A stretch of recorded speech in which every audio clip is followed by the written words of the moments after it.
more day without you. No.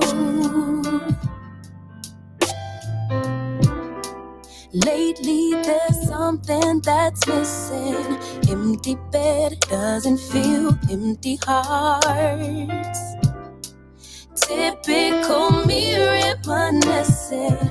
A memory doesn't heal open scars.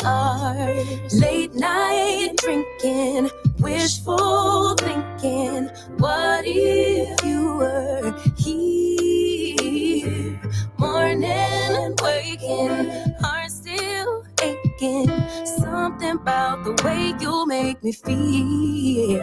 I don't wanna mess up your night. I don't wanna put up a fight. I don't wanna trouble you, babe, but I got to say, I don't wanna waste no more time trying to shake the feelings inside. Finally got made up my mind. Can't go one more day without you.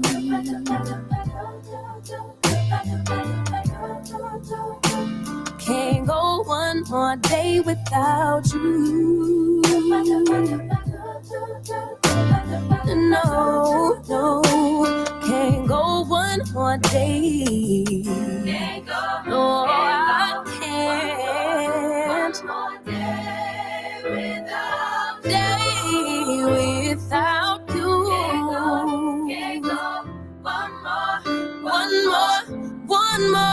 One more day.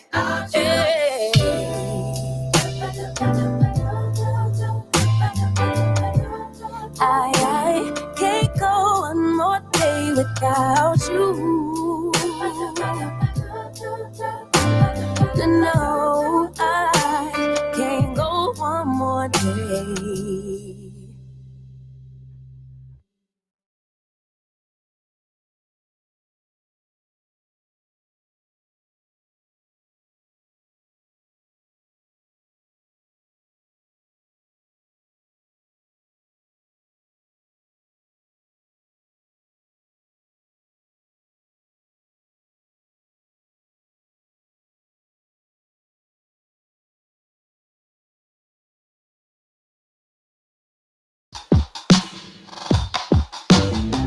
Love interrupted by tragedy, lost in the drought of nightfall, running in search of the remedy, trying to find her place in it all, focused only on the negative. All she can attract is pain. Perception is what will manifest. Thought she could escape, but it's all the same. Birds fly south for the winter, but she ran to the west side. And though much was stolen, much still abides. And I know she'd rather keep her distance, but as time moves on, she's drifting away. Drifting away from me. But did the ocean breeze specify you? Did the palm tree sanctify you? I bet the ocean breeze did advise you that you'll never find you on the run from yourself. On the run from yourself. Concrete will shape to quicksand. Just when you think you're in control, but you're not alone. Take my hand, no shame in the surrender to a bigger picture. Birds fly south for the winter, but you ran to the west side. And Though much was stolen, much still abides. And I know you don't wanna burn bridges, but as time moves on, you slipping away from me. But did the ocean breeze pacify you?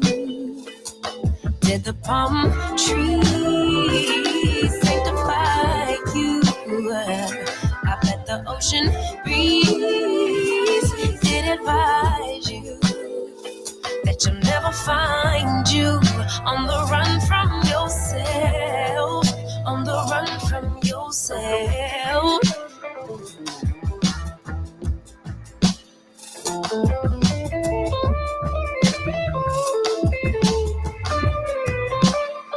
You thought the grass was greener,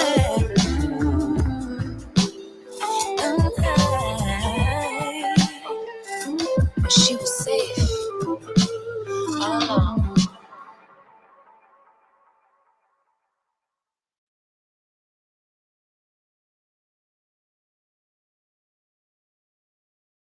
Good morning, everyone. Listen, I need just about a few more minutes before I'm ready to get the show started. But I want to keep the cover art up to give you a sense of where I want to take the show this morning. I want to talk about some hard truths about women. That's right, we're talking about women. At least for the first hour of the show, there were two things that happened that hit my radar screen over the weekend that I think provide an opportunity for us to dispel some myths, primarily about women and women in relationships. Now, before you say, well, Nate, who are you to talk about women in relationships? Well, I've had multiple relationships with women. I am a man. If there's any women out there who are looking for advice about men, you should stop asking your girlfriends because they don't fucking know. You should be talking to men. All right. So, on this opportunity, you get an opportunity to talk to a man who has been married for 21 plus years. So I think there's a valuable insight in that. And I think the two things happen. These two incidences are intertwined, they're interrelated, and they give us a unique opportunity to look into the psyche of modern day women. So I'm not sure if you're hip to a show called the Red Table Talk. Is hosted by Jada Pinkett Smith. You can see her on the left. Sporting that brand new do. Looks good on her. Not every woman can put off a baldy. She looks good. She looks good. But she recently took a lot of heat because it was her birthday. She is a Virgo. Not surprised to hear that. Most of the most talented and creative people on the planet are Virgos. I am the most superlative Virgo on planet Earth. And she says that she wants to learn how to love. She said that's what she wants to learn. She turned 50, and she said that's what she wants for her birthday. She wants to learn how to learn to love. And people are like, wait a minute, you've been married to Will for 20 plus years. You got two kids. What do you mean you don't know how to love? Aha. But I understand what Jada's saying. And it's something I really like that Red Table Talk series because it seems to me that Jada Pinkett, and it's rare to have a space where women in particular, but women in general, but black women in particular, can be honest about whatever. Because remember, they gave us the entanglement scandal that everybody talked about for a long time. And then you had haters talking about this is the distraction, man. Get the hell out of here. That's always you want to. I hear people say that they just don't understand how the world works. We getting distracted. Getting distracted from what, mofo? People that's about that business never get distracted. It's just something to talk about. Anyway, we'll talk about that. Also, Monique is taking a little bit of heat because, and she said just before, but she said it once again on a recent podcast. She said that women need to allow their kings to train them. She said if you got a man and he's a good man and you believe that he is on point, that women need to get out of their own way, basically, and allow their man to train them. Women went crazy. I'm seeing women in different Facebook groups. I'm already a whole person and I don't know what am I a dog now? Completely missing the point. I'm calling you out and I'm keeping it real this morning. But like I said, I just need a couple of minutes. Now, that's going to be the primary focus for like the first hour or so. But you know me, it's a Monday. So I got to plug you into everything that's been happening over the weekend. Plus, I got a chance to see the movie Candyman, so I've got a non-spoiler review for you, and a lot more, man. It's the Nathan Ivy Show, where nothing is funnier than the truth. Men are allowed. In fact, damn it, I demand that you be a man on this show. And of course, sucker MCs get dealt with. And we'll get started in I just need about 3 minutes, family. Then we can get this thing started, okay?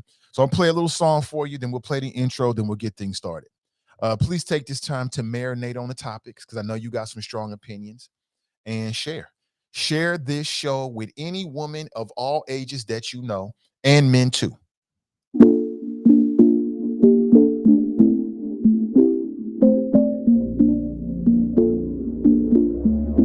Wave.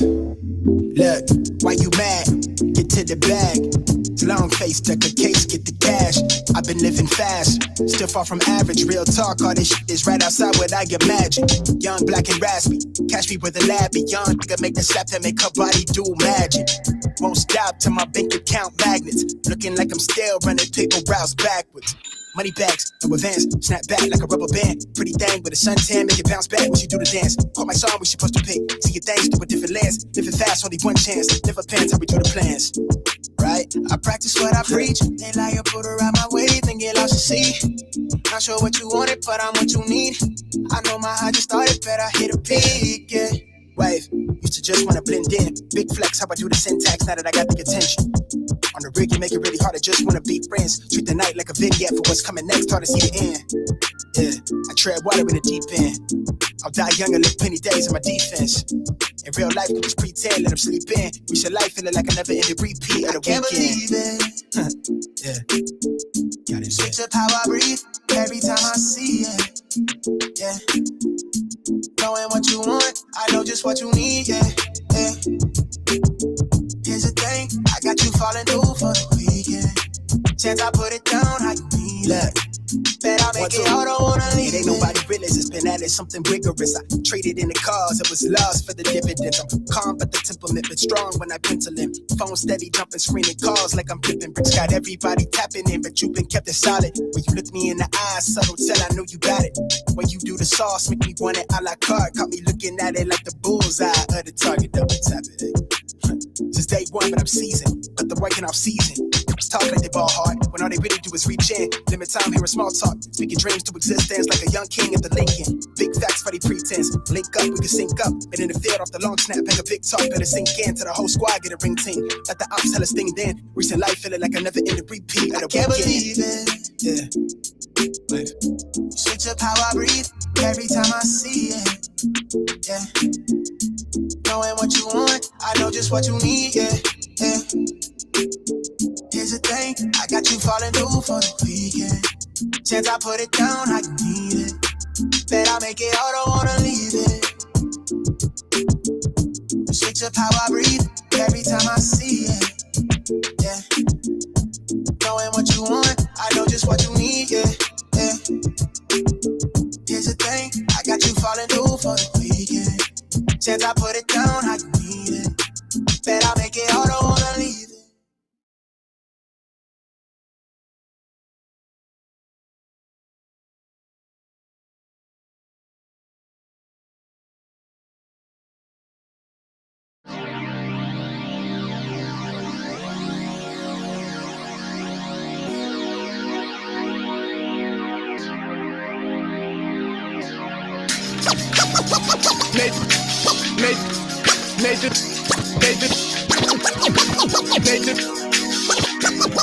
NationIvy.com. Mr. Ivy know the show must go on. And far as Cincinnati, man, I put on. Tunes made another flame beat for me to cook on. Raised dogs, close fish, yeah, too strong. Team NI, chop it up at the chop shop. Top notch with the king flow, the hot shot. Cop squats in, listen to the real. Jumping like hopscotch, nobody harder than, oh, no, think not. Not only citywide, but nationwide. Superlatives, keep it locked like them Haitian guys. Put the truth in the airwaves, we talk about it. Brand new like the templates, let's be about it. Who got the info about it? Hey, yo, Jono be the rapper, got them jamming when they play him. Staying in my lane, they ain't gotta okay him. Who the host with the scoop? Yeah, they gon' say him. Ivy, so superlative like a bag of Grippos. Show you where the bricks at, Cincinnati Reds at. One time where my people at. Team NI where my people at. It's the 513, yeah, you know the flow. What's the word, Nate? Let them know the show. One time where my people at. Team NI where my people at.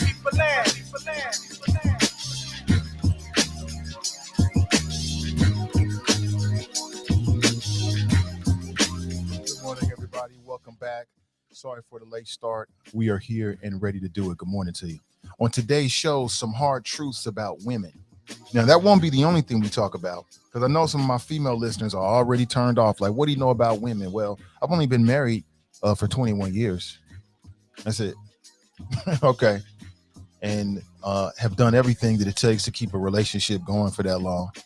Only married to a black woman, raising 2 children, had multiple relationships with women on all levels. Any kind of relationship you can imagine, I've had it with a woman. So that's what qualifies me. I don't need a doctorate because I got a doctorate in life. I don't need a big degree because I got degrees in life. Now, if you find that valuable, great. If you don't, well, we'll holler at you. But either way, some hard truths about women. We want to discuss this. Plus, I want to catch you up on everything that's been happening over the weekend in the world of people, politics, and pleasure. Good morning to you. Good morning. Hope you're doing well. Good morning. Welcome back. Hope you're doing well. Great to be with you. Welcome to my home studio. Good morning. I love the change in the weather, by the way. I'm loving this. I might change these specs. I'm not sure if I really like them. Nah, I'll keep them. Good morning to you. If you want to share your thoughts this morning, I've got a phone number that you can call. There it is right there on the screen. There's only one maximum. I got to enforce that more. I got to enforce it more because some of the callers, it's all on me at the beginning, a bit too long-winded. I want you to keep that down to a nice little tight synopsis. We're gonna Twitter the phone calls, okay? Keep it nice and tight and concise and shorten it. Good morning to you. Listening back to the shows over the past week. That's what I do on the weekend. If I'm running my game, if my game is tip top, then Sunday morning before Straight Talk and after Straight Talk, I'm listening back to the various shows throughout the week. So I want to hear what you hear, so I know what works and what doesn't work. Good morning to you. Speaking of Straight Talk, I thought that Edna had a very strong show. She had Dr. Earl Ofari Hutchinson on the show. Yeah, and they talked about Haiti. They talked about Biden's policy and a lot of other things that you might find of interest. Dr. Earl has a brand new book out called The New Poll Tax. You should check it out. I may reach out to him and see if we can get him on the show and talk about his book in specific in particular.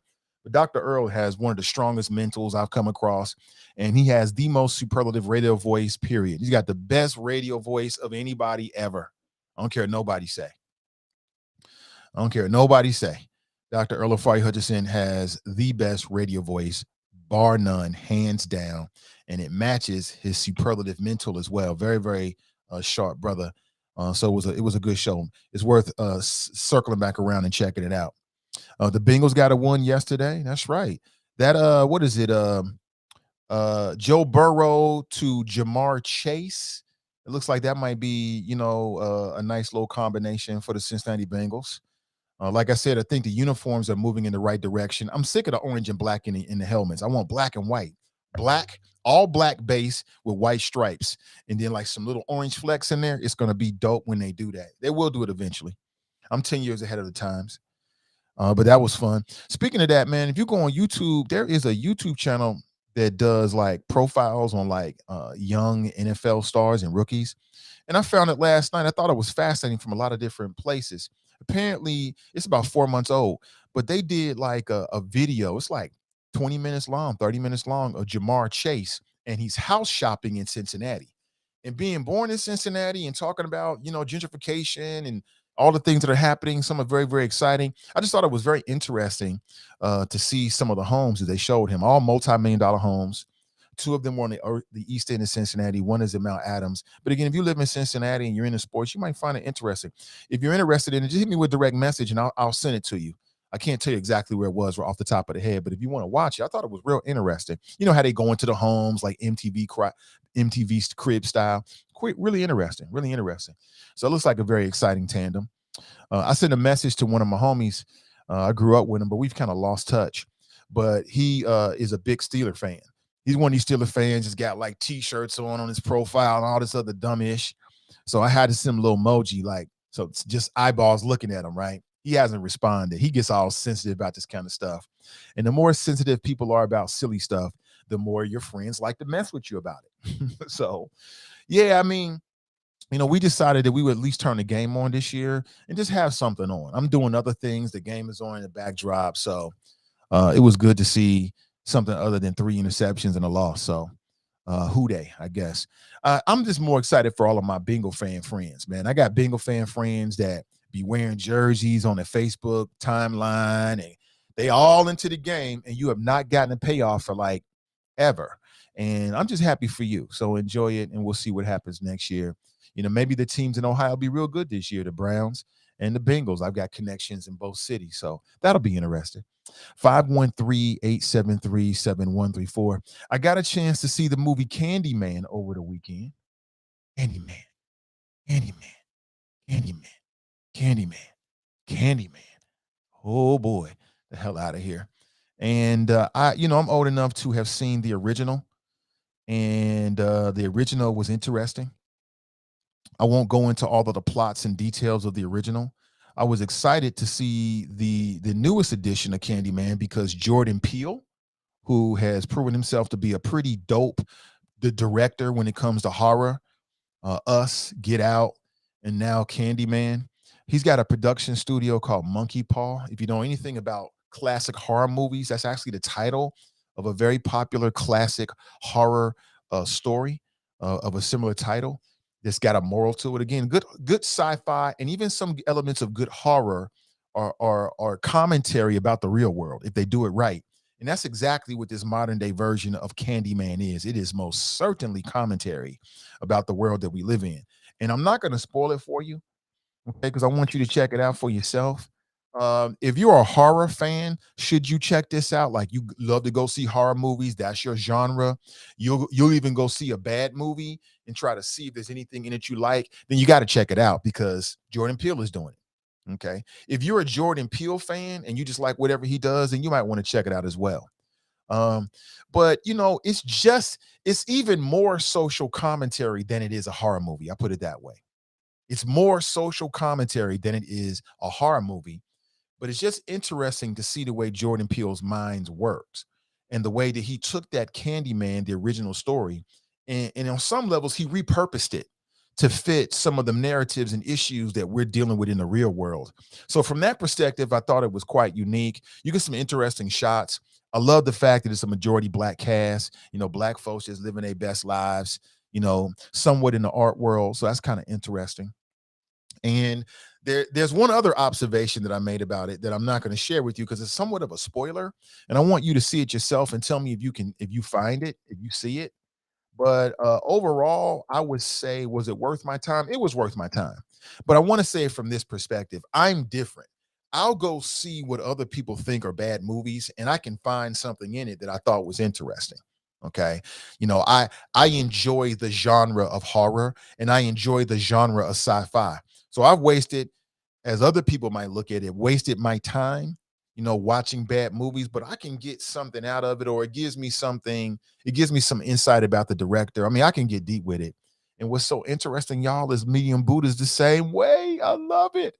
I created a movie buddy. I created my own movie buddy. She's just as critical and can get as deep in it as I am. Matter of fact, we watched it together and she was picking things out that I wasn't even fast enough to pick up. That's the cover art right there. Yeah.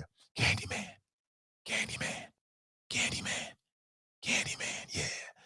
Even when I was a kid and I saw the movies, I wasn't afraid to say no damn Candyman. I wanted to see Candyman. I wanted to ask him some questions. Come on out here. But it's quite interesting. I would say that if you're a Jordan Peele fan, check it out. If you're a horror genre fan, check it out. And then you tell me what you got out of it. But I will say, I'll add this caveat. It's just as much, if not more, social commentary than it is a horror film.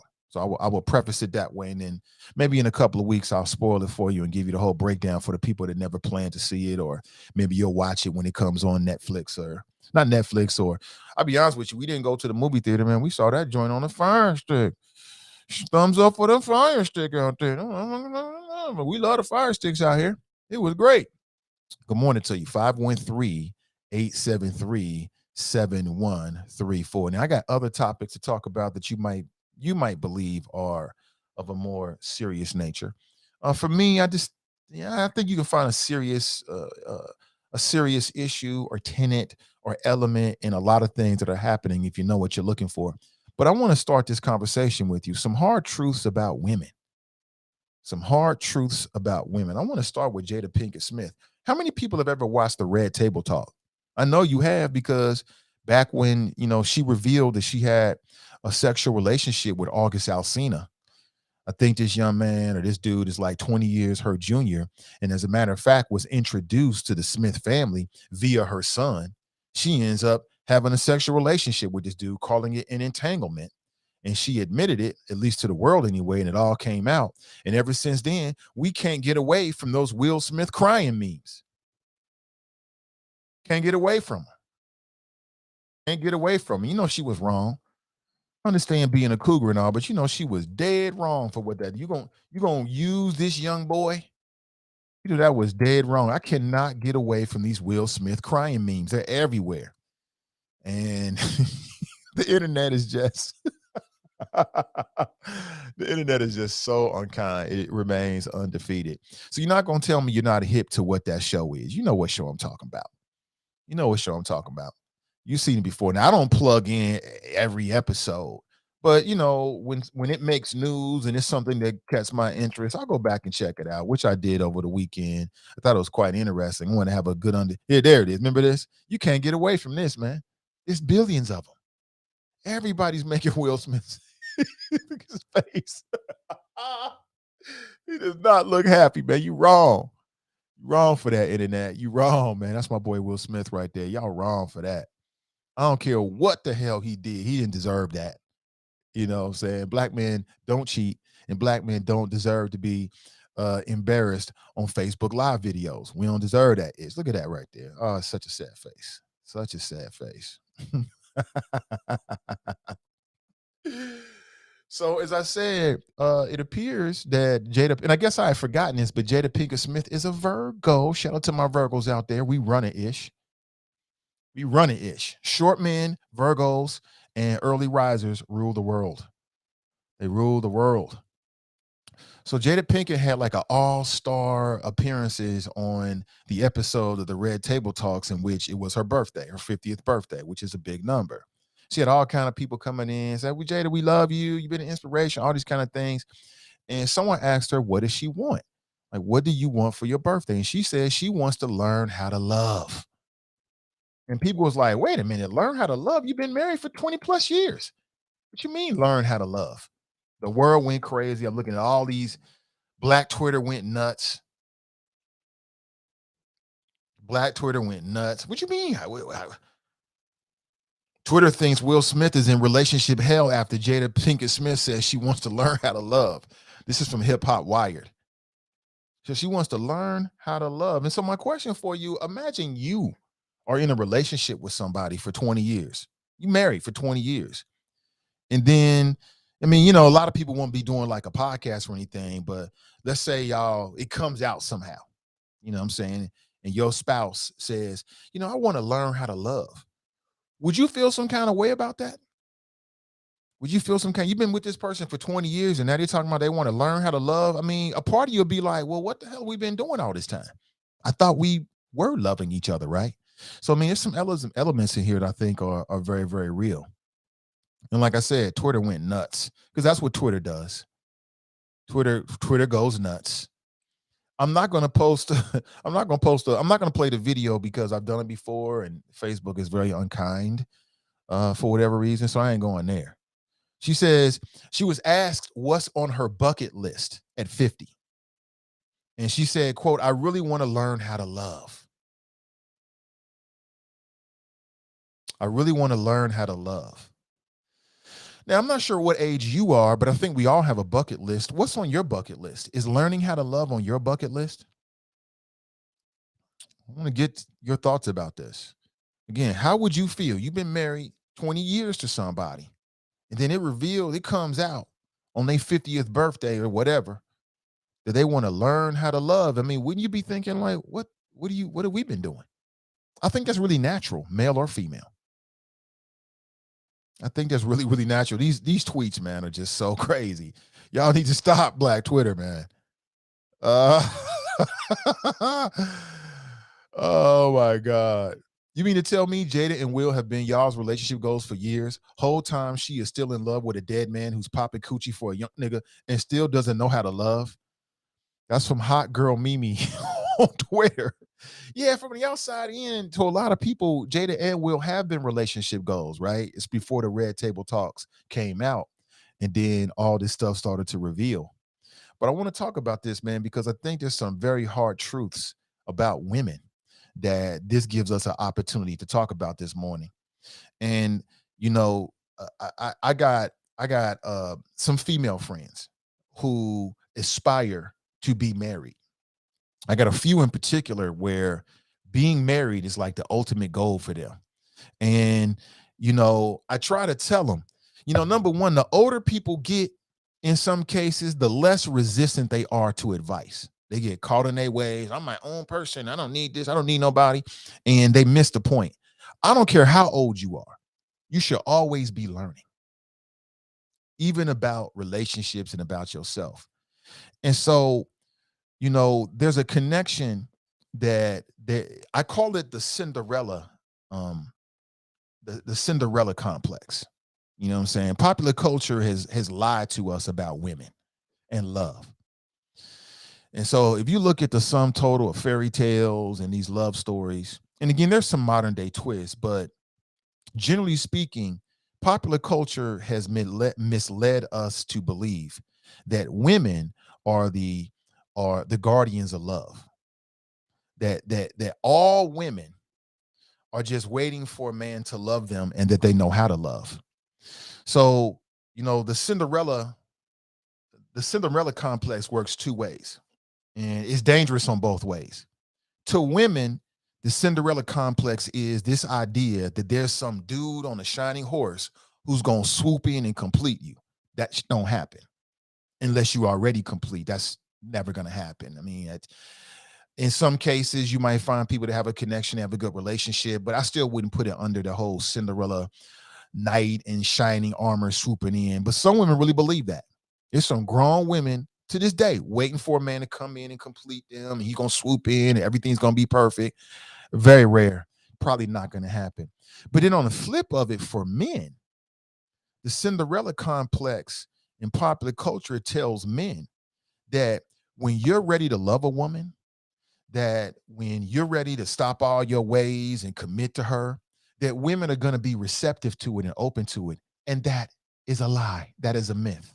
Not every woman knows how to love herself, let alone love a man. So when I heard Jada Pinkett Smith say this, I'm thinking, oh, she's talking about herself. She don't know how to love herself. I tell people this, and I say it all the time, and I keep trying to press this to my daughter, and I hope she understands this. The number one person that you should get married to, way before you get married, even thinking about marrying somebody else, is yourself. If you don't know how to love you, if you don't know how to make you happy, it is impossible for you to love a man. It's impossible for you to make a man happy because you don't know. You don't know. But popular culture tells us that women are just ready to be loved and they're just waiting for a good man and ain't no good men out here. That whole good man, good person thing is a lot more complex than what we really make it into be. It really is. There are a lot of women out here that are great as side pieces. There are a lot of women out here that are great as friends with benefits. They are perfect at that. They got that on lock. Got it. But you start talking about love and real commitment and emotional connection and the give and take of a long-term relationship, and they don't have no idea what to do with it at all. They'll run from it. They'll sabotage it. They'll try to destroy it. I mean, how are you supposed to learn this kind of stuff? You know what I'm saying? Unless you grow up in an environment where you see this, you don't know that. You don't have no idea. But popular culture puts all this pressure on the men. It's the men. Nothing could be further from the truth. Nothing could be further from the truth. There are men out here that have put it all on the line for a woman, ready to do their best, ready to be honest, keep it real with her. I'm going to be faithful. Whatever I get is 50-50. I'm there for you. They present this to a woman and she don't have no idea what to do with it. Zero. She's scared of it. Wait a minute. You on some BS. Oh, you must be cheating. Happens all the time and is so underreported. It's so underreported because for whatever reason, that's just the way our popular culture sells love to us. It's the women that are waiting to be loved. And it's the man that keeps messing it all up. And nothing could be further from the truth. I'll say it again. If you're not married, forget getting married to somebody else. Fall in love with yourself first. Love you first. If you don't love you, it is impossible for you to love somebody else. I don't care if that's a man or a woman, depending on what your sexuality is. You will fail at it, or it'll be a very rough road because you just don't know. You don't have no idea. But Cinderella, man, it teaches men these fairy tales teach men that when you present love to a woman and you really want to be there for her, that she's just going to automatically be receptive to it. And that is not true. In some cases, yes. In some cases, no. There's some women out there that don't have no idea how to be a wife to a man. None whatsoever. She can be a side piece. Y'all can kick it sometime and go to the movies and have a good time and be perfect. But once you cross that threshold and you trying to really like have commitment and all that kind of thing, she gonna fail at it. She don't have no idea. Now, it's so easy for us to think about men in this way, right? But the challenge that I'm presenting for you this morning is for us to think about women in this way, because it takes two to tango. American culture is just so comfortable with dumping all the bad stuff about relationships in the lap of men. It couldn't possibly be true. So when I heard Jada Pinkett Smith say that she wants to learn how to love, I can understand that. Just because she married 20 years don't mean that she knows how to love. It don't mean that. It don't mean that. It just means she's been married 20 years. A lot of people, they follow these breadcrumbs that popular culture or their friends or their family members tell them. They get pressured into marriages. Or at the time, they think that's what they want. So they get married. Now you're married, and you just move it along with the current. You just move it along with the current. You're just doing and reacting to what you think you're supposed to react to. Then you have children. So when you have children, it's a wrap for you. You don't matter no more. Now it's all about the kids. So now you spent 18, 19, 20 years suppressing who you are because you're mommy. You ain't got time to get in time with your feelings. You ain't got time to figure out who you are because you're mommy. Now you got a responsibility. So you wake up at 50, kids are grown, and now you're starting to go inward the way you should have been doing 25 years previous to that. And you realize, wait a minute, I don't even know what love is. What do you think? 513-873-7134 if you like to share your thoughts. That's how I see it. I mean, I understand what she's saying. I can see that. I can see. Now, it takes a very mature viewpoint to be able to break this down and articulate it to you that not every man possesses, but you're lucky that I'm here to break this down for you. So I can understand that. I can understand that. I bet you there's a lot of women like Jada Pinkett that are in long-term relationships and they're waking up. They're in their 50s and their kids have now left the house. And they're looking at themselves, they're looking at their relationship like, is this really me? Who am I? Because you can lose yourself in a marriage and you can certainly lose yourself in being a parent. Lose yourself completely lose your identity, completely lose who you are. You have completely be out of touch with who you want to be. And then you wake up one day and you're looking around like, who am I? I get it. Bravo to Jada for being brave enough to put that out there and say that. I think it's very, very valuable. But we need to have a better lens in which to analyze all of this and break all this shit down. Black Twitter's just running with it like, oh, what's she doing? But they're not really looking at what it means to be a human. I don't know, man. Go in there and just do what you got to do.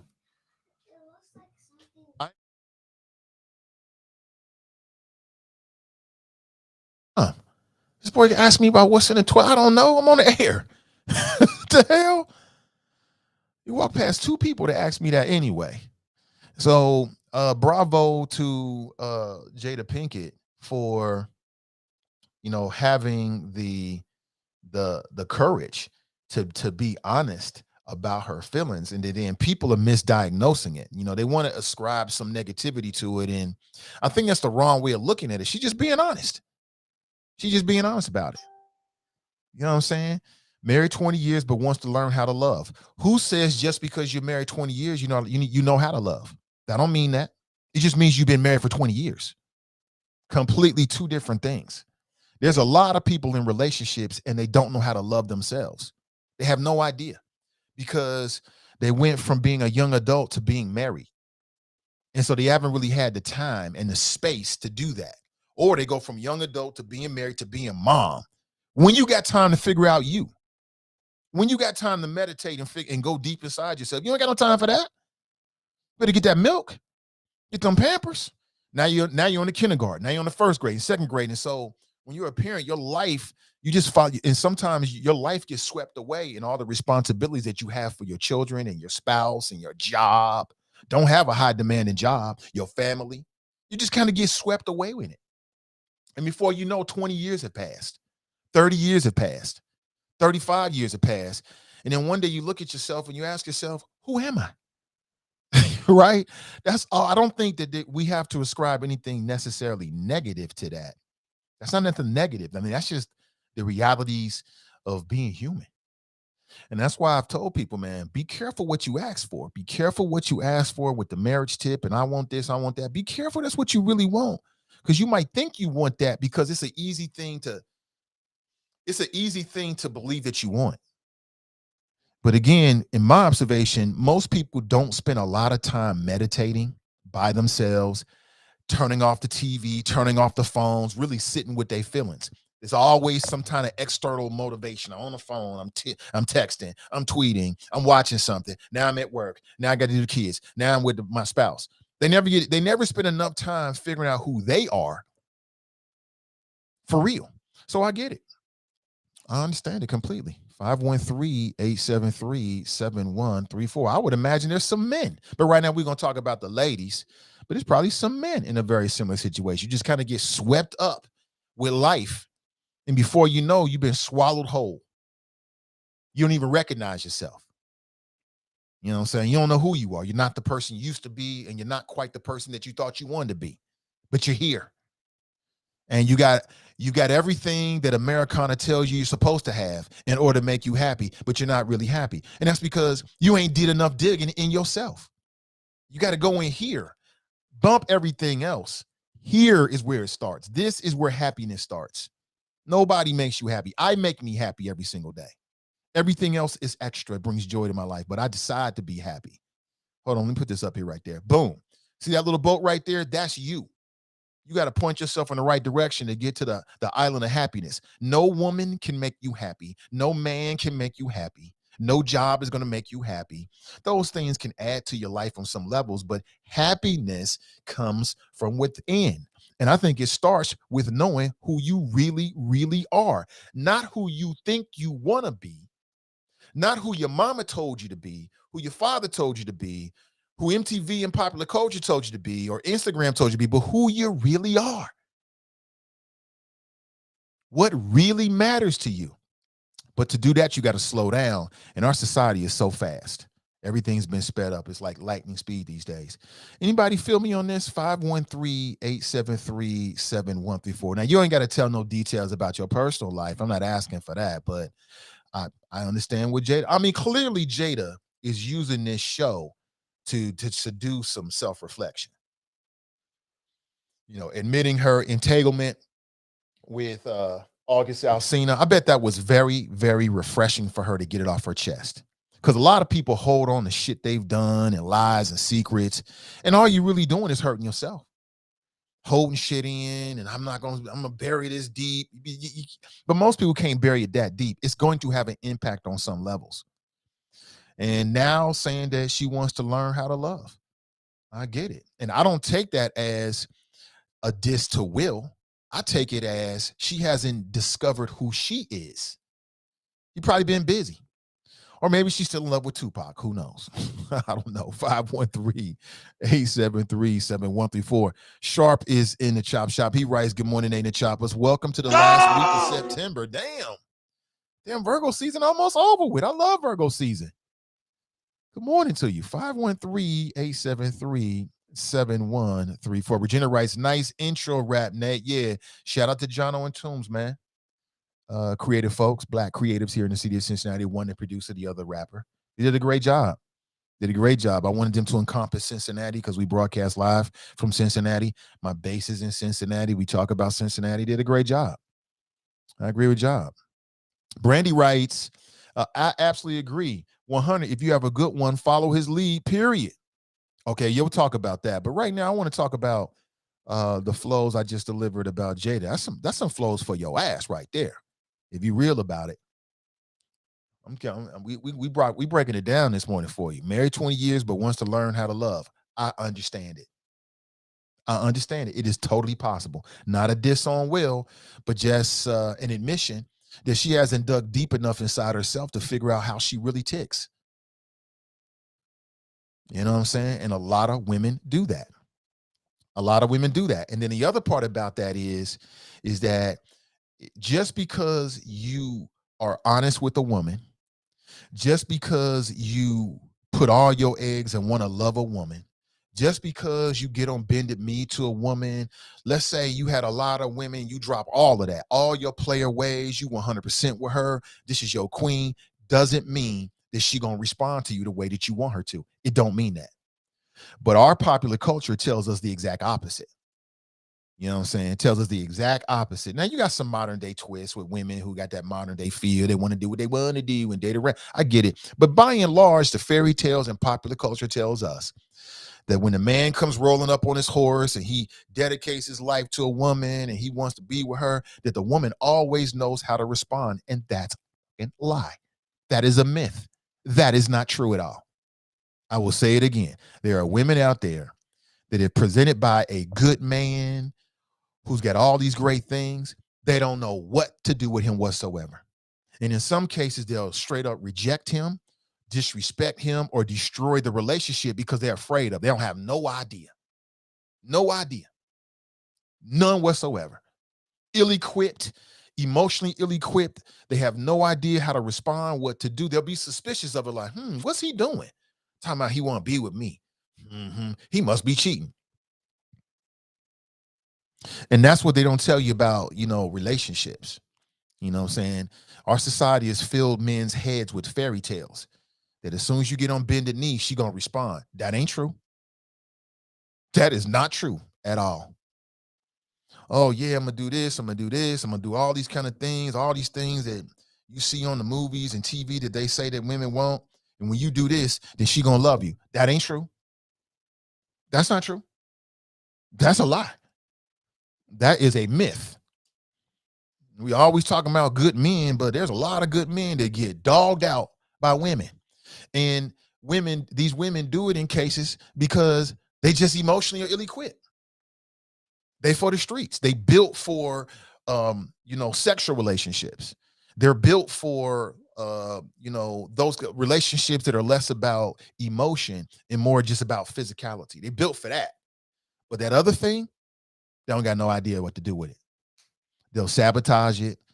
They'll destroy it. They'll do everything they can because it's uncomfortable. What you mean? He want me? I'm just used to being face down, ass up. What you mean? You want me? What's all of this? I don't understand all of this. It don't feel right to them. They don't know what to do with it. And in some cases, if you go back into their childhood, they grew up in households where they didn't see that. They ain't see that. They ain't see mama with no love. They might have seen mama in a relationship, but it wasn't a loving, reciprocal relationship that was safe and was emotionally rewarding and reciprocal. If you don't see that, then how do you know it? It's the same thing with men. Some of these women, oh, he a bad man, he a dog. He probably don't know what the hell, how to do it. There's a lot of dudes out here that, man, they'll jump in the streets with you and wear it out. They good at that. Oh, they good to get an erection. They great at that. But having a deeper, long-term relationship, that's reciprocal and honest, they don't have no idea what to do with that. They don't have no idea whatsoever. It's the same thing, but it gets misclassified as, oh, he's a dog or she's for the streets or whatever. I'm just giving you a different way to look at the world and some of the things that we deal with on a daily basis. I mean, do with it what you will. But I'm speaking straight fire this morning for those that feel me. Straight fire. Let's talk about Monique. Let's talk about Monique for a second, then I'll go to the comments, and I want to get your thoughts about this. And I love me some Monique. I do. Now, she was wrong to body shame that woman at the airport. She should have minded her own damn business about that. But what I like about Monique and I'll be transparent with you, is she gives us interesting things to talk about. She gives us interesting things to talk about. Please share this stream with a woman in your life because she needs to hear this shit. A man in your life, they need to hear this. Let's talk about Monique. She is good for she's good for a conversation. I love her for that. I'll be honest with you. I love her for that. And Monique is making news allegedly because she is now pleading with black women to let their guards down and allow their kings to train them. Now, this ain't the first time that Monique has said something like this. This ain't the first time. Matter of fact, this could just be old news is being recycled. It could totally be that way.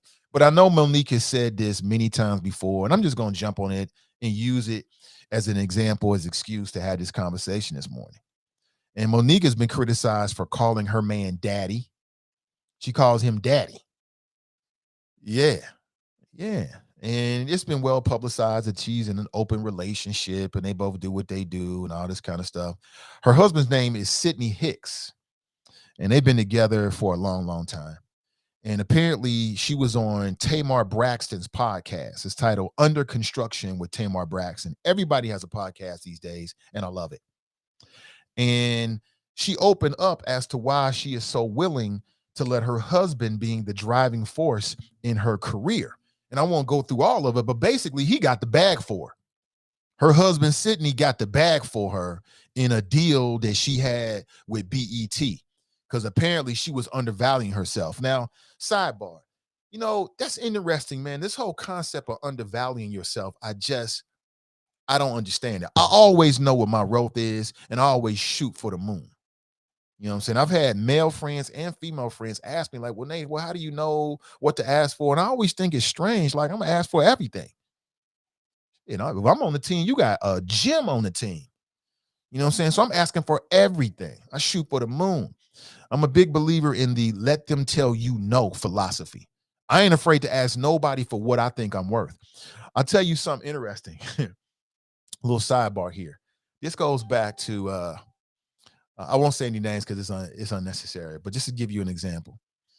This is right after I left commercial radio. I had a lot of people reaching out to me, and a local black businessman reached out to me. He wanted to do like a podcast network. And I didn't know this dude. Now, the wifey, she was suspicious from the jump. She didn't really like it. She didn't like dude. She thought it was not the right move to make. But for me, I like to explore all options. So I spent about a month or so talking back and forth, this, that, and the other. And it came to the point where, I was asked to come up with a dollar amount to make this thing happen. And I thought about it. And I thought very seriously about it. So I came up with it. And I remember having a meeting with this dude, and I wrote it on the paper. I pushed it over to him. He got all in his feelings. And I thought to myself, see, when you real and you want to work with people that's real, and you should never get upset and never be sensitive about asking what you're worth. And it was in that moment right there that I realized the dude wasn't serious. I was up out of there and nothing ever came out of it. But the point of the matter is that I always know what my worth is. If you ask me what I'm worth, when I write it down, don't get mad. That's what I'm worth. So I don't understand that. I hear it. I don't have imposter syndrome. If I'm doing it, I am it. Some people struggle with that kind of stuff. I do not. I never really have. I got a lot of shortcomings. That's not one of them. But Monique, in the podcast, Tamar Braxton's podcast, she talked about this story about how she was negotiating with BET. And then her husband came in and was like, nah, we ain't taking that money. It was good money, she said, but it wasn't what her husband said or thought that she was worth. So basically, he was willing to back away from the deal. And to her surprise, or maybe not surprise, BET actually went with the higher dollar amount. And so she brought that up as an example of how sometimes you got to let your man lead. And I agree with that. Like, what's the use of having a partnership, male or female, if you ain't going to listen to them? I don't understand that. What's the use of having a partner if when the partner suggests something, you don't sit down and really think about it? I don't understand that. I think when a man marries a woman, the Bible, and again, I ain't getting all Bible-y on you, but the Bible says he who finds a woman finds a good thing. Yeah, if you listen to her. If you listen to her, if you follow the things that she said, yeah. If she say something to you, but you like, woman, you don't know what I'm talking about, then you're going to miss out on all the blessings that having a partnership with a woman can bring. And again, women have a wisdom, a third eye that men just don't have. My wife in particular, her third eye is super strong, super, super strong. So I've learned to just listen. Like, okay, we're going to go with what you said. Even if I may feel a different way, because what's the use of having a partner if you don't listen to him? I don't get it. It doesn't make any sense. I don't need you then. Why are you on the team if I'm not going to listen to you and take your advice? It just don't make any sense to me, but guess I'm different. But among other things, and I think this is the point of contention that some people, at least I read on Facebook, had an issue with, and these were a lot of black women. Tell me what you think. And she said that basically, if you got a good man, then you should allow your man to train you. Allow your king to train you. Oh, women, we're crazy. What you mean train? What am I, a puppy? What am I, a Dalmatian? I ain't no dog. Missing the point exactly. Missing the fucking point exactly. So there's women out there that have trainers, physical trainers, right? And what do? They train you. Mr. Miyagi trained Daniel's son, right? Right. So women, back away from being all sensitive to the word train. You're projecting more to it than what's really probably even there. I don't need to be trained. I mean, everybody needs to be trained. Everybody, men and women. And yes, a man can train you. A man can train you on how to be a good woman to a man. Who else is supposed to tell you this? Your mama ain't gonna tell you this. And maybe she might, by an example, if you grew up in a household like a nuclear family, and you see your mother and father together. And so basically you watching how this works. See, so for me, I spent a lot of time with my grandparents. They had been married like 50-something plus years before they both died. So I got a chance to see older, Southern, smart, intelligent, God-fearing black people in a long-term relationship for many, many years. I just sat back and watched what it was like. Oh, this is what you do. This is what marriage is. This is the give and take. You know, marriage in your 20s is different than marriage in your 60s. You mean different things to one another. It changes over time. But see, I only know this because I got a chance to watch it. If not for that, how am I supposed to know that? You know what I'm saying? My mother didn't marry my father. I didn't grow up in a household with my mother and father, but I did grow up in a household with my grandparents. They was in their 50s and 60s and 70s.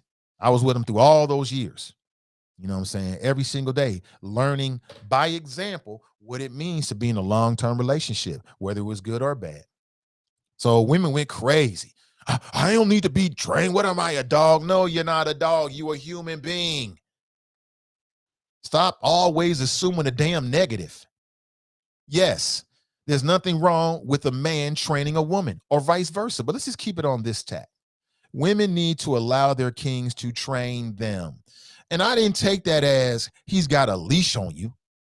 I took it as, what's the use of having a partner if you ain't gonna listen to him? What's the use of having an intelligent black man in your corner if when he say something to you, you always on some other stuff? What's the point? Why he here? If your man is not supposed to train you on how to be a good woman to him, then how the hell are you supposed to learn this? Somebody tell me this. Who's supposed to tell you this? Where are you supposed to learn this at? How are you supposed to know this? It don't come to you through osmosis. I mean, we all know that God is omnipotent and magnificent, but he ain't sending no messages down to women to teach you how to be a good woman to a man. It's going to be the relationship that you're in, if it's worth it, where you learn all this ish. But women going nuts. I don't need to be trained. I know where the potty is. I don't need this. I don't need nobody. You're missing the point, sis. You're missing the point. I know somebody feels me. Here's the quote. When I say to black women, y'all, please, if you have a good one, let your guard down and let it happen. Stop right there. Let your guard down. It's a whole lot of women out there with their guard up, ready to attack because somebody hurt you. Somebody a long time ago hurt you and your ass ain't never got over it. So now every man you meet for the rest of your life got to pay for that. I remember, again, pardon me. Again, since I've been doing this podcast, I met with a man, another local businessman, happened to be a black dude, wanted to do some business together. Red flags start going up. Because every time I talk to this dude, he telling me stories about how somebody else did him wrong. And I'm looking at him like, why are you telling me this? I don't give a damn. It's like a jilted lover. You was in a bad business relationship, so now moving forward, every business relationship, every potential partner got to hear this dumb issue about what somebody else did. Red flag, red flag. You can bring baggage to a personal relationship and you can bring baggage to a business relationship. Red flag, red flag. Tell me Monique is wrong about this. Let your guard down and let it happen. You're going to hear some things that's going to shock you because when you got a king, he's got to prepare you to be the queen. So many of us ain't got the queen training. So when we get the king, we don't know what to do with it. Exactly is what I told you earlier. There is a lot of queens out here. They queens.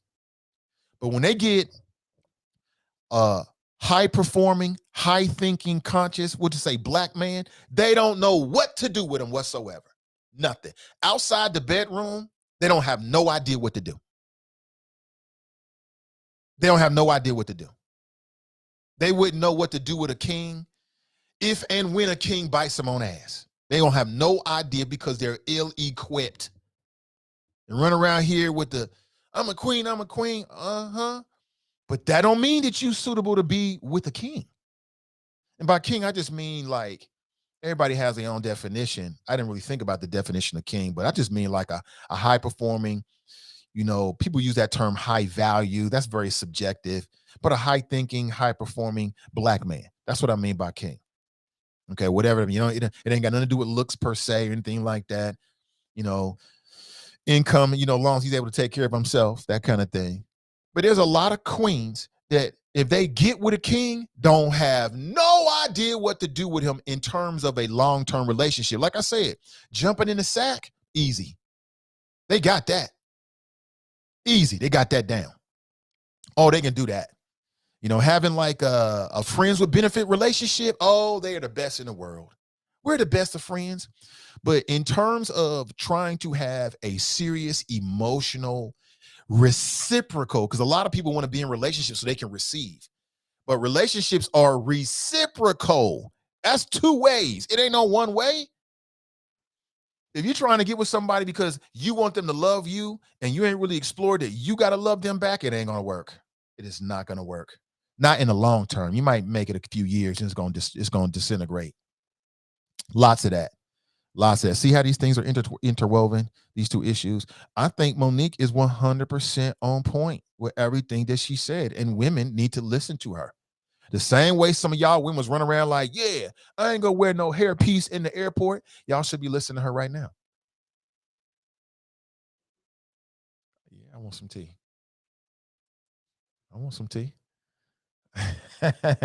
So wifey asked me, do I want some tea? I want all the tea, sis. But yeah, Monique is 100% on point. So all the women out there frowning up your face, what is she talking about? She talking that real ish, sis. And are you strong enough to get out of your own thoughts and absorb what the sis is trying to tell you? Because she's right. She is 100% right. He is 100% right. And see, a lot of women, it says something about them. A lot of women, when they hear like Monique or somebody say that, they think, oh, I don't need no boss. Well, it ain't about being a boss. It ain't about your man telling you every little thing to do. It's about you being open enough so you can hear and receive what he has to share with you. There is no man or woman alive that can't learn. There is no man or woman alive, I don't care how old you are, that you can't learn. Well, why you think you can't learn how to be in a relationship? How's that? Why is that any different? I don't need nobody to train me, but you got a physical trainer. Okay, what's the difference? The physical trainer is sharing their expertise on how to get your body right. And a man can share his man perspective on how to get your relationship right with him. Because every man needs something different. I understand that. I mean, people ridiculing it and all these yabba dabba do and all these this complaining and all this kind of stuff. I get it. I understand what she's saying 100%. Oh, good morning to you. Appreciate the flows. Somebody said they appreciate the flows. Preach, Nate. Appreciate you. Quote, when I say to black women, y'all please, if y'all have a good one, let your guard down and let it happen. Y'all gonna hear some things that's gonna shock you. Because when you got a king, he's got to prepare you to be the queen. So many of us ain't got the queen training. So when we get the king, we don't know what to do with it. She is so right. She is so right. That last sentence is so right. When you get the king, he come into your life, you don't know what to do with it. You don't know how to talk to him. You don't trust him because some other Negro did something a long time ago. You all in your feelings. Go get some help. When the dudes say, hey, I want to do A, B, and C, I want to do D, E, and F. I'm gonna pay my own way. Okay, I get you. I understand it. Now, not everybody aspires to be in a relationship like long term. Some people are cool with just, friends of benefits. So that's whole different. Friends of benefits is a whole different world. You don't give a damn about all the other stuff. Just show up and do what you do, roll out. And then we can text each other. That's it. But in terms of having a deeper long-term relationship, I got a female friend. She might be listening. She might get mad about this, but I keep telling people, I won't put no names out there. Got a female friend. She's in her 50s. Beautiful sister. Artistic, very beautiful. Good spirit. And she desires to be in a marriage. She's desired this for as long as I've known her, right? 20-some years. And it's never really worked out. And I keep trying to tell sis, like, I think you putting the cart before the horse. You know what I'm saying? I don't understand men or women that desire to be in a marriage before they find somebody that makes them want to get married. I just don't understand that. I just still to this day don't get it. It's like you're holding on to a fantasy before you find somebody that even fits what you're looking for. I think it's always going to end badly. It's never going to work. You meet some dude, you hit him with all this, hey, I'm looking for a long-term relationship. I don't even know if I like you yet. Here you are talking about, I'm looking for a long-term relationship. Too much pressure, sis. Too much. And then if you're looking for, as people say, a high-value man already got women. A high-value man already got multiple women. Just taking care of his sexual needs or his time, period. They ain't sitting around waiting to go to the movies because they met somebody new. You're just new to the game. They already got women. You know what I'm saying? So my friend, I keep trying to tell her, she just won't listen. God bless her. It is what it is. But, she want a high-value man. And I'm like, sis, a high-value man at this stage of the game, he already got something soft to hold on to. He already got women to talk to and hang out with and have sex with. He already got all that. What are you bringing to the table that he don't already have? I'm a good person. That ain't gonna work. That ain't gonna work. Don't need you. You know what I'm saying? Why would I give up everything I got now with no strings attached for you? Women just don't look at it that way, but what do you think? 513. I think I've said a lot this morning. I want to go to your chat this morning. 513-873-7134. Kush writes, good morning, Nate and the Mighty Choppers. Good morning to you, Kush. Famous in the house, the betting public sports show. Good morning, brother. Deborah writes, oh, Lord, Nate about to put his entire foot in his mouth. Well, I don't think so. You know what I'm saying? I am a man. That's what I am. I am 100% a heterosexual man who's dated multiple women on multiple levels, who is in a long-term marriage 20 plus years. If that's not a valuable insight, okay. All right. I don't need a degree. My degrees are in life. So, take it for what it is. It's just one man's opinion. Charles writes, Grand Risings, Nate and the Choppers. Joe writes, Grand Risings, Nate and the Choppers. Deborah writes, men are idiots. Nate is a man. See, I'm trying to help. Not everybody is going to appreciate this morning's message. And I can tell by Deborah already. Not everyone is going to appreciate what I have to share this morning. But again, I don't need degrees. My degrees are in life. You know what I'm saying? I got a degree called life. You know what I'm saying? I'm doing what a lot of women aspire to do, long-term relationship with a black woman, by the way, a very intelligent black woman. All the ups and downs, everything you can imagine, we've already experienced it. All of it. I'm trying to share with you. You know, take it for what it is or don't take it for what it is. You know what I'm saying? But I'm always going to keep it real with the audience. 100%. Angela writes, good morning, Nate and the Choppers. Brandy writes, absolutely, I agree, 100%. If you have a good one, follow his lead. You should follow each other's lead. Absolutely. There are times when my wife says something, I'm like, I'm going to go with what she said. I've learned that the hard way. I've learned the hard way. You say something, I'm like, I'm going to go. I'm going to do that. I'm going to stick with what I think. And then exactly what she says happens. I'm like, should have listened. Should have listened. The value of, listen, I was watching this YouTube channel, man, because I'm always looking for inspiration. And I saw this interview. This is a really dope YouTube channel, man.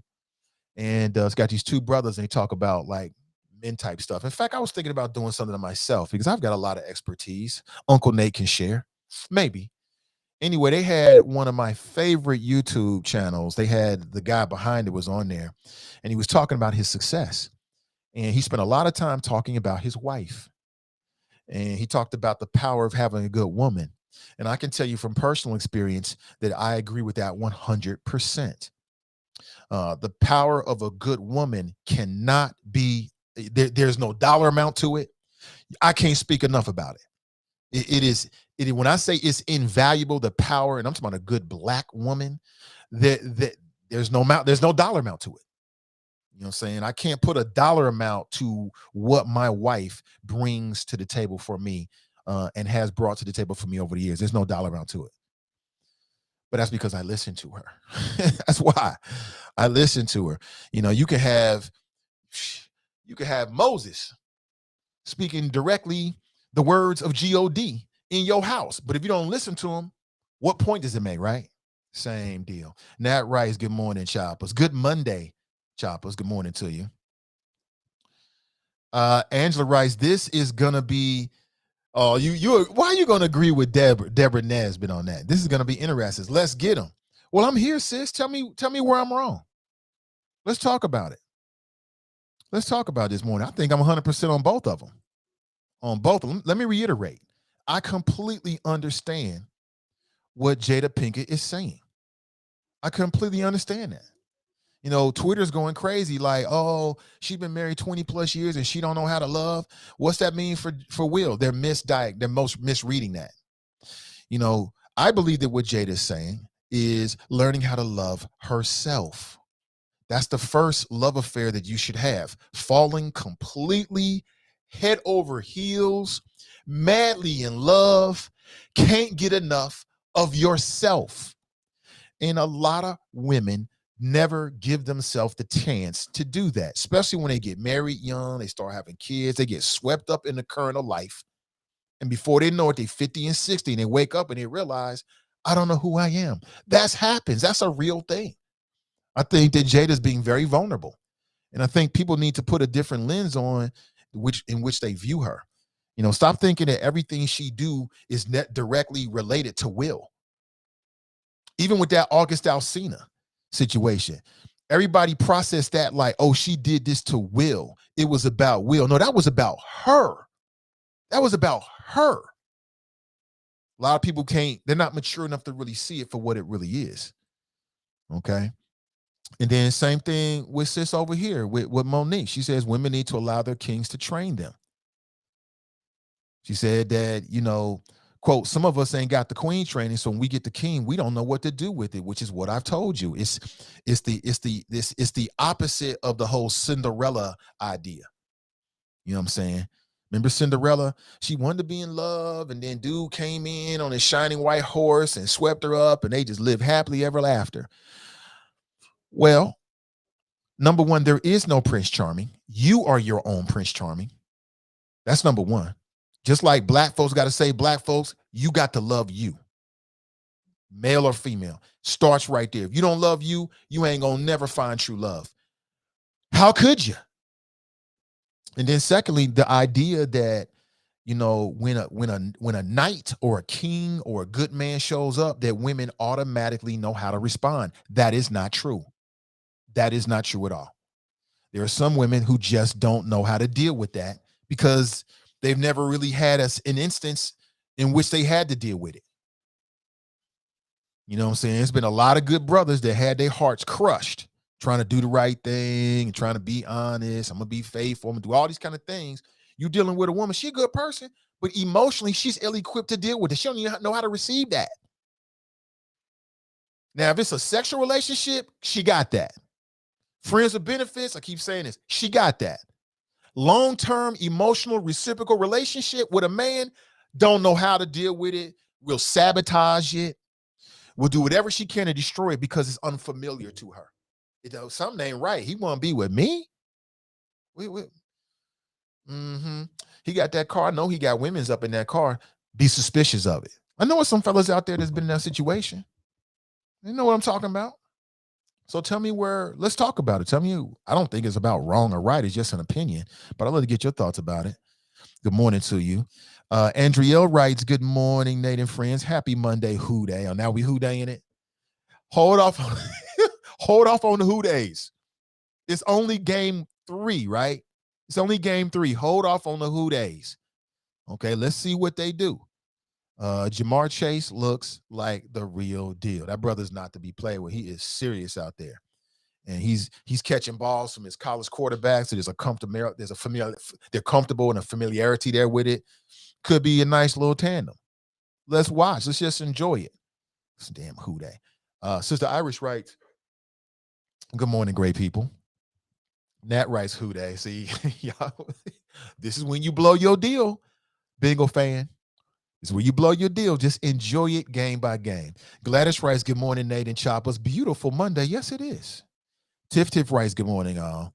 Angela writes, my friend didn't respond to me either, and she's a Steeler fan. I tore her timeline up. LOL, yeah. I just sent the looking emoji, the two eyes that are looking like to the one direction or the other emoji to one of my friends.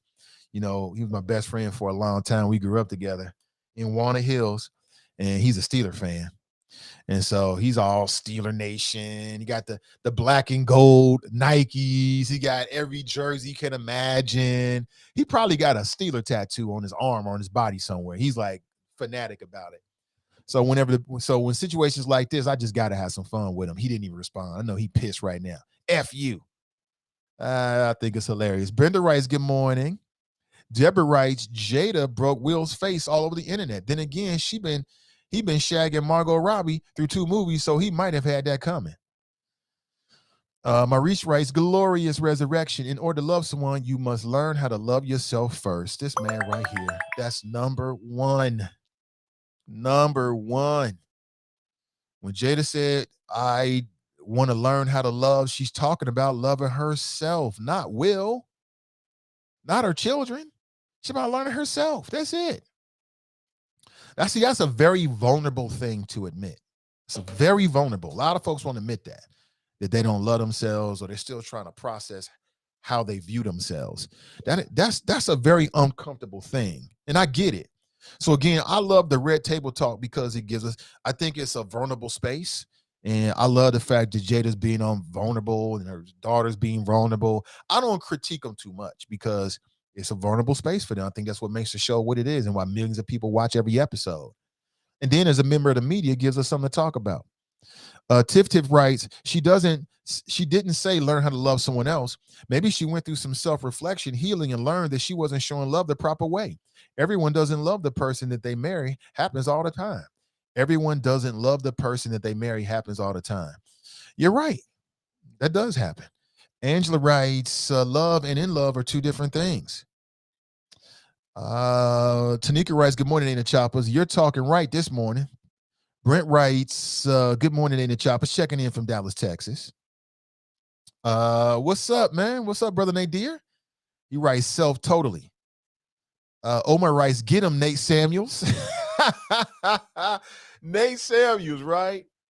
Oh, man, that's hilarious. Good morning to you, Omar. I'm glad you're out of Facebook jail, bro. We need you here with us, man. I'm glad you're here. Good morning to you. Sean writes, good morning, King Nate and the Mighty Choppers. Good morning to you, King. Get to the chopper! Omar writes, marriage has nothing to do with love. I wouldn't say that. Deborah writes, why is that, Nate? Because relationships are more beneficial for men than women. Really? I don't know about that one, Deborah. I don't know about that one. I think relationships are more beneficial for women than men, quite honestly. I do. You know, again, I got a female friend and she's looking for love, and she's a beautiful sister, talented, all these great things, and she's looking for love. And she asked me for some advice, and I told her. She ain't listen. I told her, you know, you meet these dudes, don't hit them over the head with all this I want to be married stuff. Just go have some fun. Go have some fun. I'm like, so what kind of dude you looking for? She described. I'm like, oh, you're looking for a high value man. Well, sis, high value men they don't need women. They don't need a woman to go out with. They don't need a woman to have sex with. They already got women. They got friends with benefits already. They don't need you. You just added, you're just icing on the cake, unless there's some kind of, and people, I think some women get caught up with this whole spark kind of thing. I'm just going to feel something. You can feel something for a lot of different people, not just one person. But how you even get to that point if you ain't spending time together? The game done changed. It really has. Tracy writes, that's so true, Nate. Brenda writes, self-love, self-worth works. Deborah writes, Nate is so simplistic, it's pathetic. I don't think there's anything simplistic about what I've said at all, Deborah, at all. At all. I don't think it's anything simplistic. I think that there are some myths out there about men and women and just marriage in particular. Somebody said it earlier. There's people in long-term marriage, they don't love their spouse no more. They just together. And then needs and desires change over time, as human beings do. You know, that's a real serious conversation. It's not a simple conversation at all. Some people might want to make it simple, but it's not simple.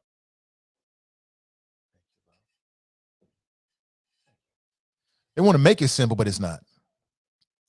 Jack writes, what? Yeah, I don't understand what she's talking about, Jack. She out there. Omar writes, Nate out here dropping Jada Kiss type bars. See, the men know I'm speaking truth. Some of these men know I'm speaking truth. So again, chime in on either part of that. We talking about the comment of Jada Pinkett. She says she was asked what's on her bucket list on a recent show, the Red Table Talk, and she said she wants to know what love is. The internet went crazy. How do you mean you don't know what love is? You've been married 20 years. What you saying about Will? Oh, God, I feel bad for Will. I think people are misreading it. People are being naive. People. There are people in relationships that are naive about the relationship they're in. People are being very naive. And I kind of broke it all down how I think something like this can go down. And then we're also talking about Monique. She says women need to allow their kings to train them. And there's two words in there that are going to set off some women out there: kings and train. And I don't care how old you are. Everybody can be trained, men and women. Men and women. Yes, a man can train a woman in a relationship. Yes, that is very, very true. It don't mean it's a negative thing. It just means that he's bringing something to the table, his unique experience, expertise, or mentality that he wants to have an impact in a relationship. That's it. Why do people always got to assume the negative? These damn modern day women, I always want to jump to the negative. I don't need nobody. What he talking about? I'm a whole person.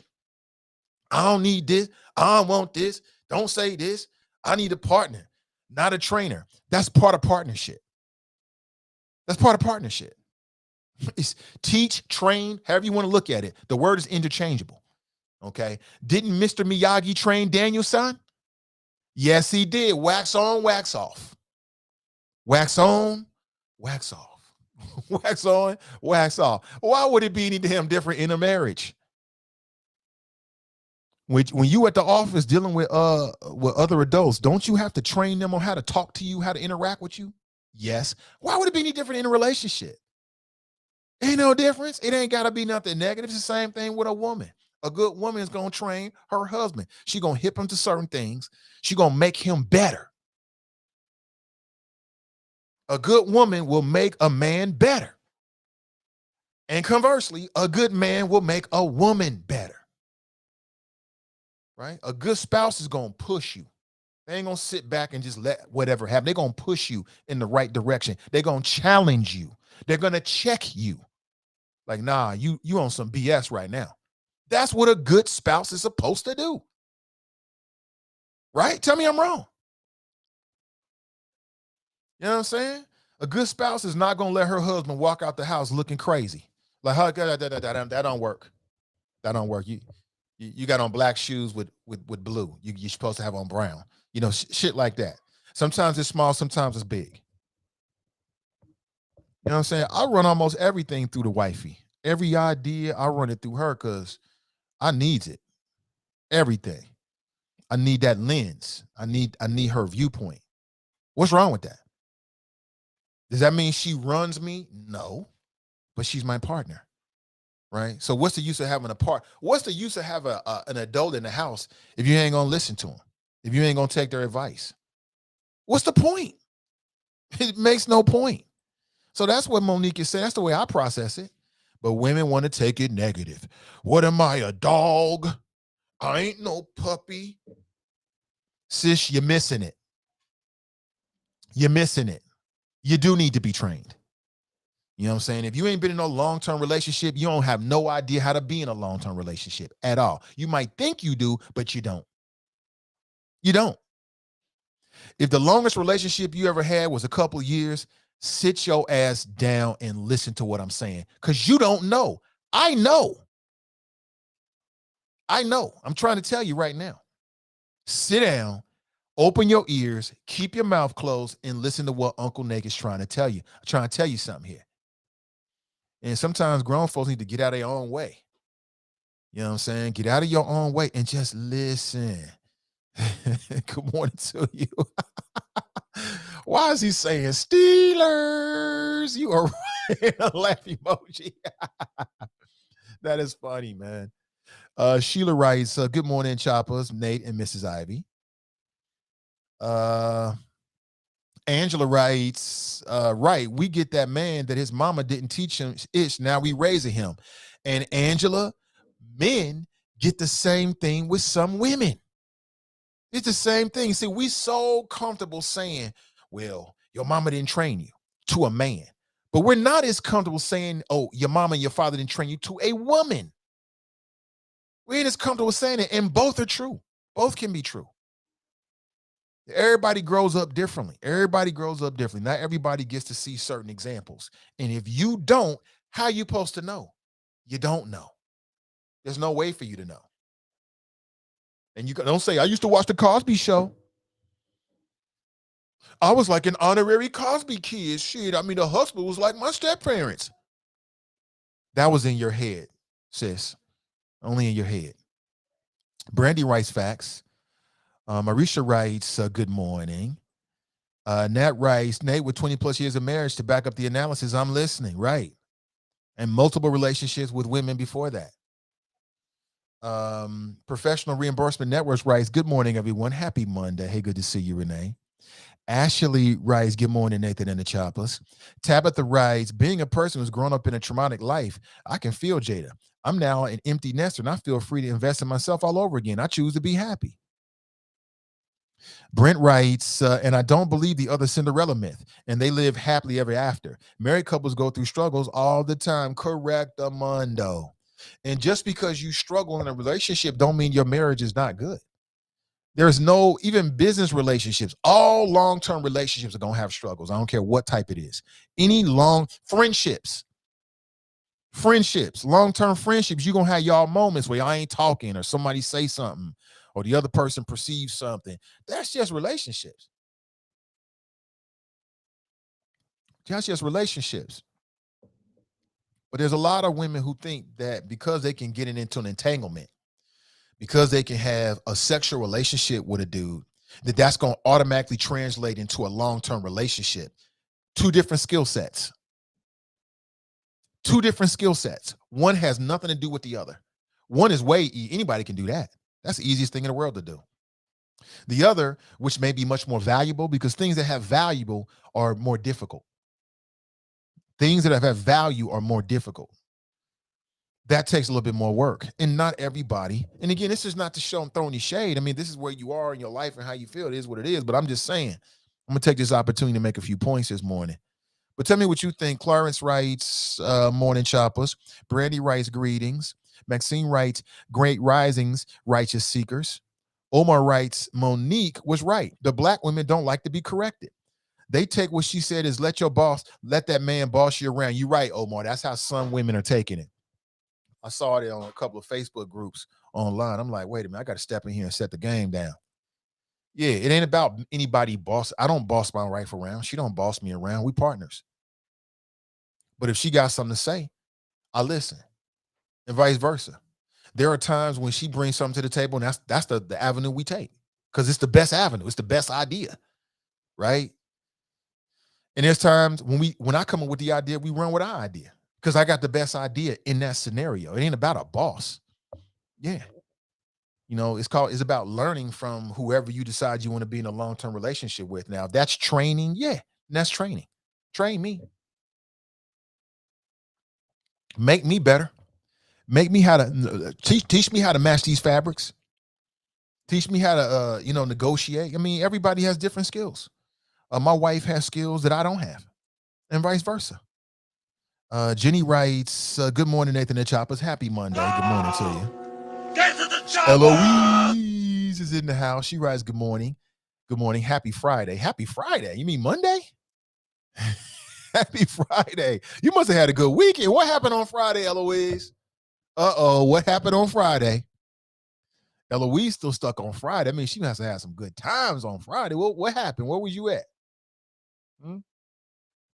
She stuck on Friday. Friday must have been a real good day. Jack writes, they even tried to make Left Eye look to have a good reason to burn down Andre Rison's mansion, right? It's stupid. It's the craziest thing ever. Deborah writes, men are not entitled to our time or affection. Well, whoever said they were. And conversely, neither are women. That's not the question, though. TNT writes, good morning, and it's Libra season, homie. We bring balance to the conversation and life. Best weather, too. Not too hot, not too cold, just right. Okay, Libra, come on in here. Brenda writes, Jada is letting you know love is not found in materialistic things. Right.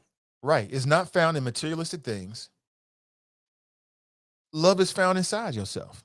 It starts with you. You don't love yourself, you ain't gonna be able to have no good relationships. You have a whole bunch of good sexual relationships, but you're not gonna have no good emotional long-term relationships because you don't love yourself. It's the same thing with with orgasms in a woman. If a woman don't know how to orgasm, how the hell am I supposed to make her orgasm? I'm following your lead. If you don't know how to do it, I'm supposed to magically teach you how. It don't really work that way. That's not how it works. Same thing with love. Same thing with a dude. You find a dude that don't love himself, how you gonna love you? What'll end up happening is people that don't love themselves for real, and they may not even realize it, they end up imitating and reciprocating. They end up doing things that they think they're supposed to do and mirroring what the other person does that they believe is love. And that's probably what happened with Jada Pinkett.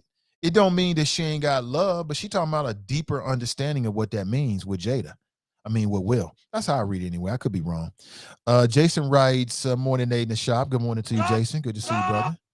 Akeem writes, yo, where the hell is Kelly Price? I don't know. My wife brought that up to me last night. She's like, Kelly Price is missing? Oh, I don't know. She might have just took time out. And as a matter of fact, I just typed it in. Kelly Price breaks silence on COVID battle after believe missing. I died. Apparently, Kelly Price said she flatlined with COVID. She broke her silence just yesterday, Akeem. Apparently, she was in a hospital after dealing with COVID-19. Damn. Quote, I'm just asking everybody to pray That was somebody on Larry Reed's show. Shout out to Larry Reed. Does a great job.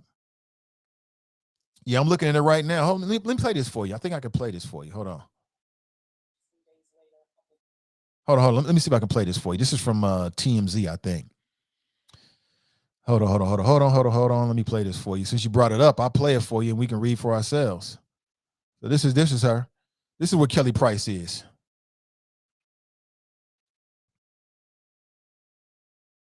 May have some issues playing it. Okay.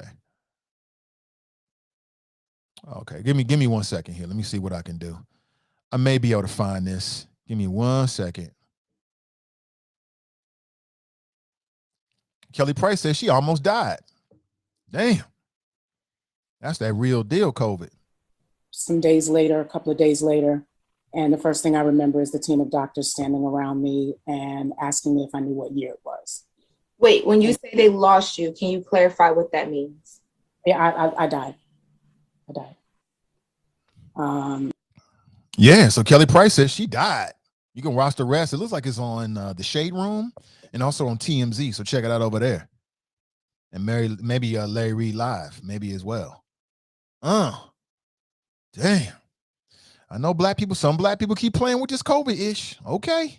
I got 2 little brothers running around here. I already made my peace with it. Like, I'm prepared to hear whatever because they grown folks. I keep telling them, man, stop playing games.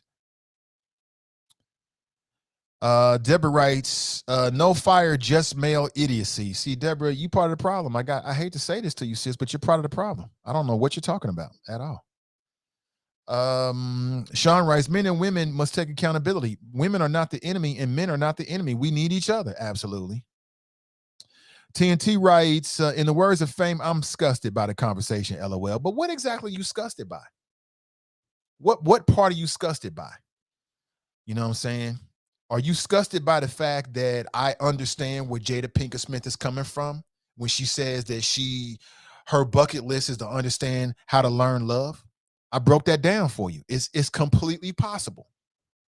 It's completely possible. Get married young before you've really done the research on who you are and what you really want and what you're really all about and what your life's true purpose is. You get swept up in the rapture of a marriage and now you get swept along in the current. You just going along, right?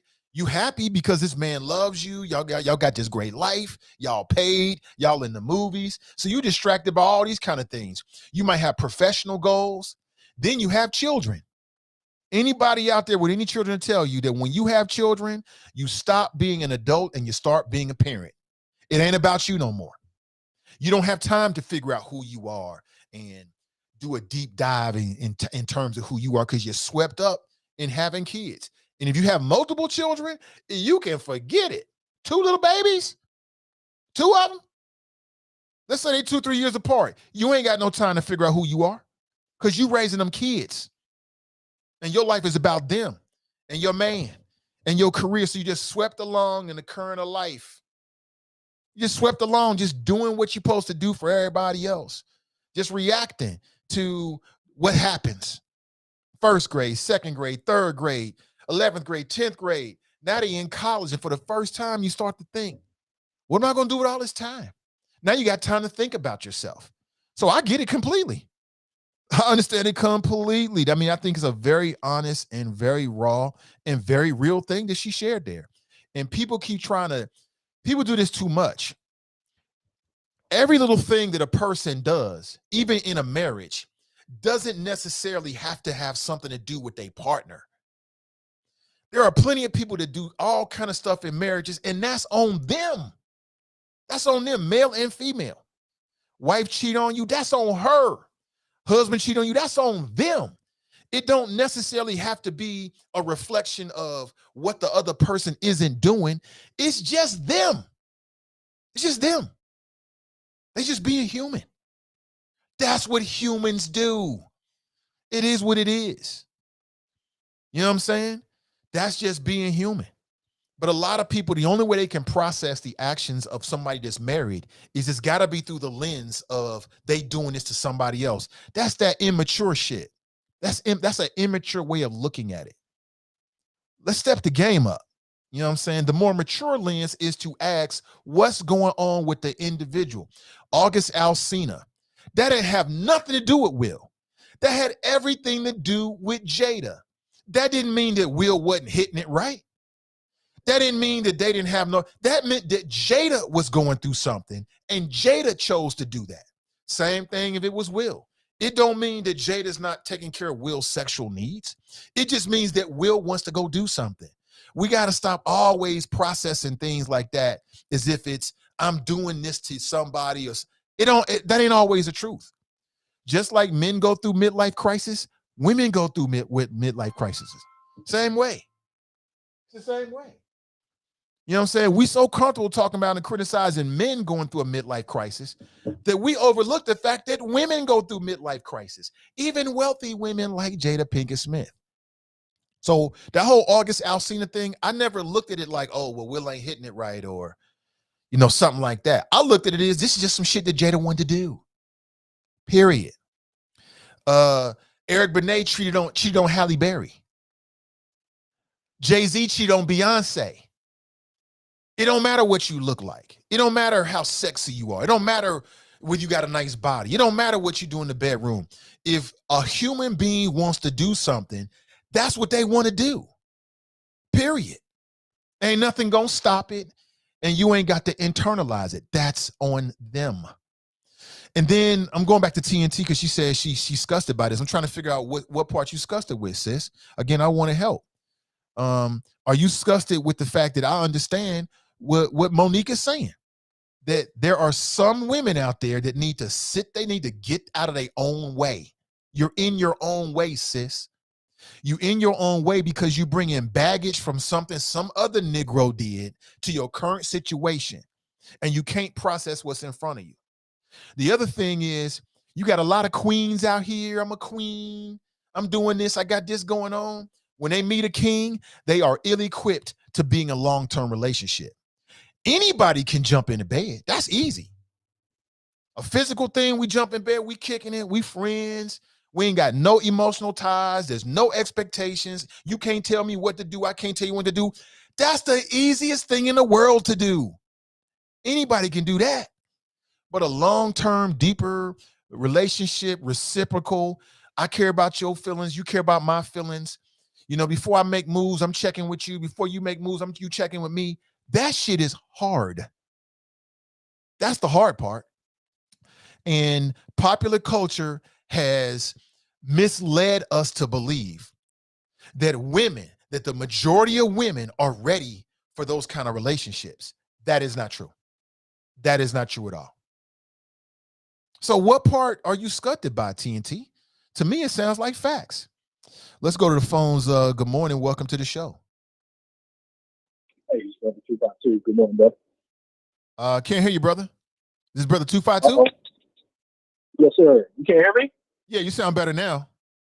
If I'm on Bluetooth or headset or anything, please take that off. Oh, okay. You want to call me right back? Let me call you back, bro. Yeah, let me call you back. Okay, cool. That's brother 252. Yeah, just so people know, man, Bluetooth, it don't travel well when you're trying to do a talk radio show. But that's brother 252. I want to hear what he has to say, man. So I'm serious. I'm curious. I'm not picking on you at all, 252. TNT, you already know. But since you said that, I'm curious, like, what are you disgusted about? What have I said this morning that would make you feel like, you know, you just have an issue with it? Because to me, thinking back through it, it's just an opinion, but I don't think I'm that far off. If I'm off, I ain't off by a little bit, maybe a few millimeters. I think I hit the target, quite honestly, on both of them. And I think both of those situations, there's something that we can pull out of it and learn from if we can get out of our own way. You know what I'm saying? And then listen and learn from it. And I don't care how old you are. There's women in their 50s and 60s that need to hear this message. There's women in their 40s, 50s, 60s, 70s that need to hear this message this morning. You're never too old to learn. You show me somebody who's like, I got it all figured out. I ain't got time for it. Don't want to deal with it. It ain't going to work out. Too arrogant. Good morning. Welcome to the show. Nate. Yo, what up, bro? This is Nadir calling from the motherland. You on point today, my brother. Hey, what's up, Nadir? I'm good. I'm truly enjoying the perspective, the broad, adult, intelligent perspective. And your point, you know, it's we got to really become more critical about loving ourselves and being and taking more time to internalize and understand who we are. And like you said, you know, we have a tendency, I always want to blame it outside of ourselves. You know, pretty much the majority of things that happen to us, we can or we do control, you know, the result of it in most instances. So, you know what I'm saying, loving yourself, taking time to be with yourself and understand who you are, with, you know, that it's critical. It's a high level of peace. It's a high level of joy, and it makes great for, you know, a partnership when you clear about you. So, you know, I'm just sitting here in the motherland, you know, checking you out, listening to, you know, I always respect and love for you, my brother, and truly enjoying what you bring to the table. I appreciate you, man. You know, I listen. We're in a critical time, and yeah, we will. We're in a critical time, and we got to stop bashing each other. You know what I'm saying? You know, black love is powerful and beautiful, and we got to come to understand that. But the first black love, as my mom who always told me, self-preservation is the first law of the land. If you don't master that, life will be pretty difficult. So, hey, brother, thanks for the call. No doubt. Peace. Yeah, I got to catch back up. Him calling in just reminds me, his brother Nadir. He's from Cincinnati, but he's in Ghana right now, as I understand it. And we talked to him a few months ago, man. He just told us all about his experience, you know, brother from Cincinnati in the motherland. And so we've been conversing back and forth. I definitely want to, you know, I would even produce and be involved with like a live stream show, just because I think it's a unique perspective for here in Cincinnati, just to have that connection. And he's actually over there. He's one of us. He's from the Cincinnati area. A lot of people know and love brother Nadir. He's very vocal and hell of a basketball player too, man. Way better than me. Way better than me. The brother has super skills and very sharp, intelligent brother. So he just reminded me, I'm going to reach back out to him this week and see if we can't hook that up. Because I thought his conversation, I just was sitting there just learning, just absorbing what he had to say. Speaking of learning and absorbing, man, a lot of people enjoyed the conversation we had with brother Pascal Robert. And I'm going to stay connected with him and perhaps bring him back on for more of his expertise. He was on the show on Friday. If you missed it, man, brother broke it all the way down, man. He sent me to the history, to my library, just to not confirm or anything, but just to make sure that I had a better understanding of the U.S. Haitian relationship. And after the brother spoke, man, the United States should have an open door policy for all Haitian immigrants or refugees. It should be 100%. The door should be wide open. If for no other folks around the globe, it should be open for Haitians. If you missed it, check it out. It's on Facebook. It started at 9 a.m. So 2 hours into that broadcast, check it out. It is well worth your time. People use the term masterclass. I don't really use that term, but I think that just means like when somebody's educating you and teaching you about a topic, and the brother did just that. Superlative flow. So check that out. Well worth your time. Well worth your time. Dawn writes, you train a dog, not a human. You teach and we learn. See, Dawn, people getting too caught up with the word train. You do train humans. People go to trainings on the job all the time. Please stop, Dawn. People go to on-the-job trainings all the time.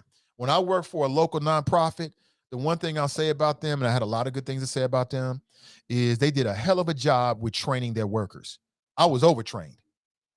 Once or twice a month, I was in a training. So humans can train humans.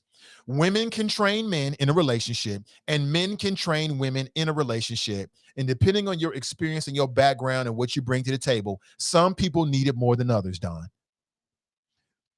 Mr. Miyagi trained Daniel-san. And that means that if you get with a man, he can train you on how to be a good woman to him. And vice versa, you can train him on how to be a good man to you. The word train is not being overused. It's not out of context. People are just projecting negativity to it, Don. So you train a dog. People get trained all the day. People have personal trainers. People go to diversity training. They have trainings every single day on jobs. Stop acting like that word is some kind of bad word. It's a pejorative. It is not. It is not. Cruther writes, maybe train wasn't the best word to use. No, train was a good word. It's not the word, it's what people are projecting to the word. That's what the real issue was. I saw a lot of this on Facebook. People overreacting. What you mean train? Because they think they got to live up to some kind of image. Ain't nobody gonna train me, please. Then if you get a good man in your life, he gonna train you. If you get a good woman in your life, she gonna train you.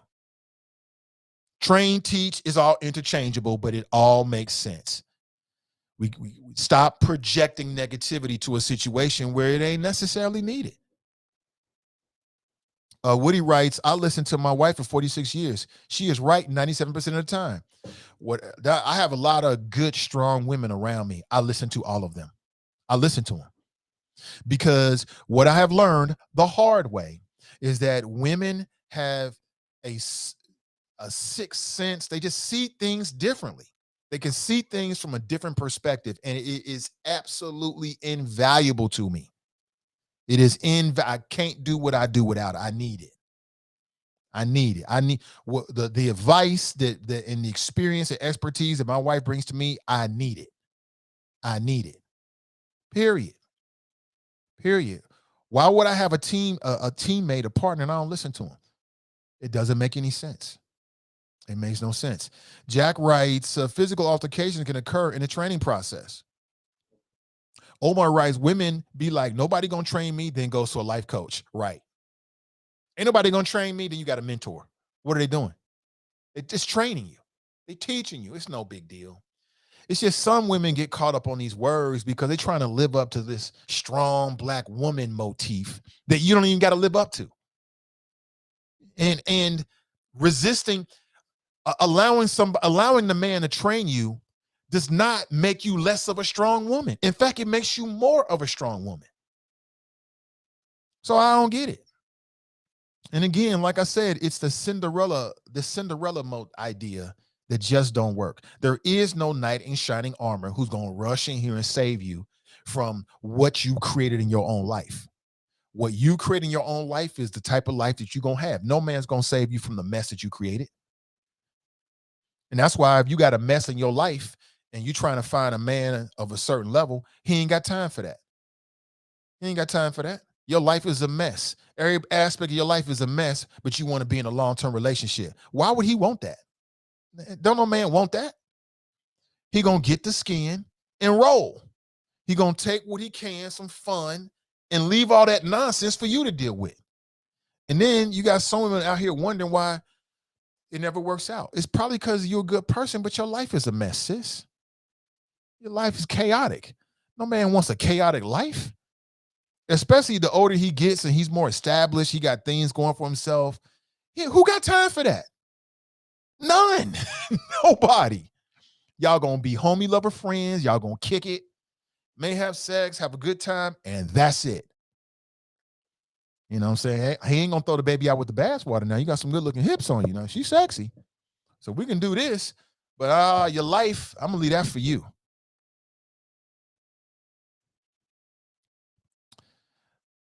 Sean writes, women are amazing. Love my wife immensely. She holds it down and I'm thankful. We've been together for 11 years and counting. God is great. Jack writes, you really only got a snippet of your grandparents and how they survived marriage. You're right. I didn't get the earlier part. I got the later part of it, which I think was the more valuable part. Because, you know, with my grandparents, what I learned is they did everything. It was infidelity in their marriage. They did everything. Grandfather moved out for a little while. They did all that shit. And they still died married. So what I learned is that long-term relationships are imperfect. It may not be like what you thought it was going to be at the very beginning. You got a lot of people like, oh, I would never do that. The longest relationship they ever had was 6 months, a year, 2 years. You don't know what you might do when you've been with a person for 20 years, 30 years. You can't even speak on it because you don't know what life might throw at you. You have no idea. So when I hear these people, or I read these people who have no experience in long-term relationships, I just chuckle to myself like, oh, okay, I ain't gonna never do this. Okay. Damn it, I'm not going to stand for it. Uh-huh. Okay. Sounds good till you get in it. You know, year 1, year 2 is not the same as year 12. And it damn sure ain't the same as year 21. It ain't the same. You know what I'm saying? TNT writes, my mom's first husband was a provider. He took care of everything. Second husband, rather give her the check and let her take the lead. Had he followed Monique's philosophy with him, it would have all been bad. I don't know what you mean by that. Jericho writes, hola, beautiful black people and the others too. Hola, good to see you. Jericho's in the house. We leveling up. Whenever she here, we leveling up. Greg writes, maybe people and dogs have more similarities than we recognize. Just a thought. I don't want to go down that road. Kamika writes, the problem, Monique, is she rarely speaks to reciprocity in her relationship and or the media takes snippets out of context. Listen, if Mo needs her man to train her, great. She is not equipped to give advice to everyone, and she feeds into some toxic ish.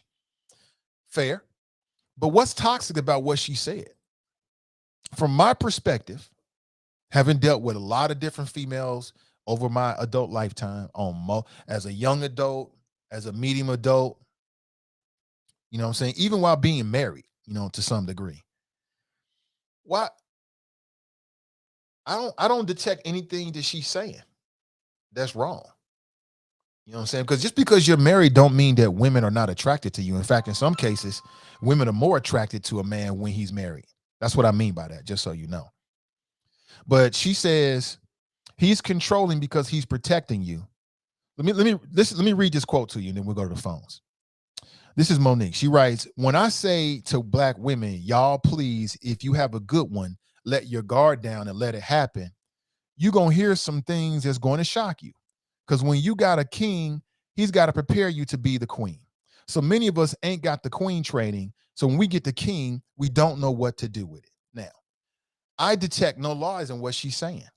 And that last sentence I've said many times before in terms of how our popular culture miseducates men about relationships with women. I'll say it again. Popular culture tells us the fairy tales, the sum total of movies, and you got some modern day exceptions because you're dealing with modern women. But in general, right?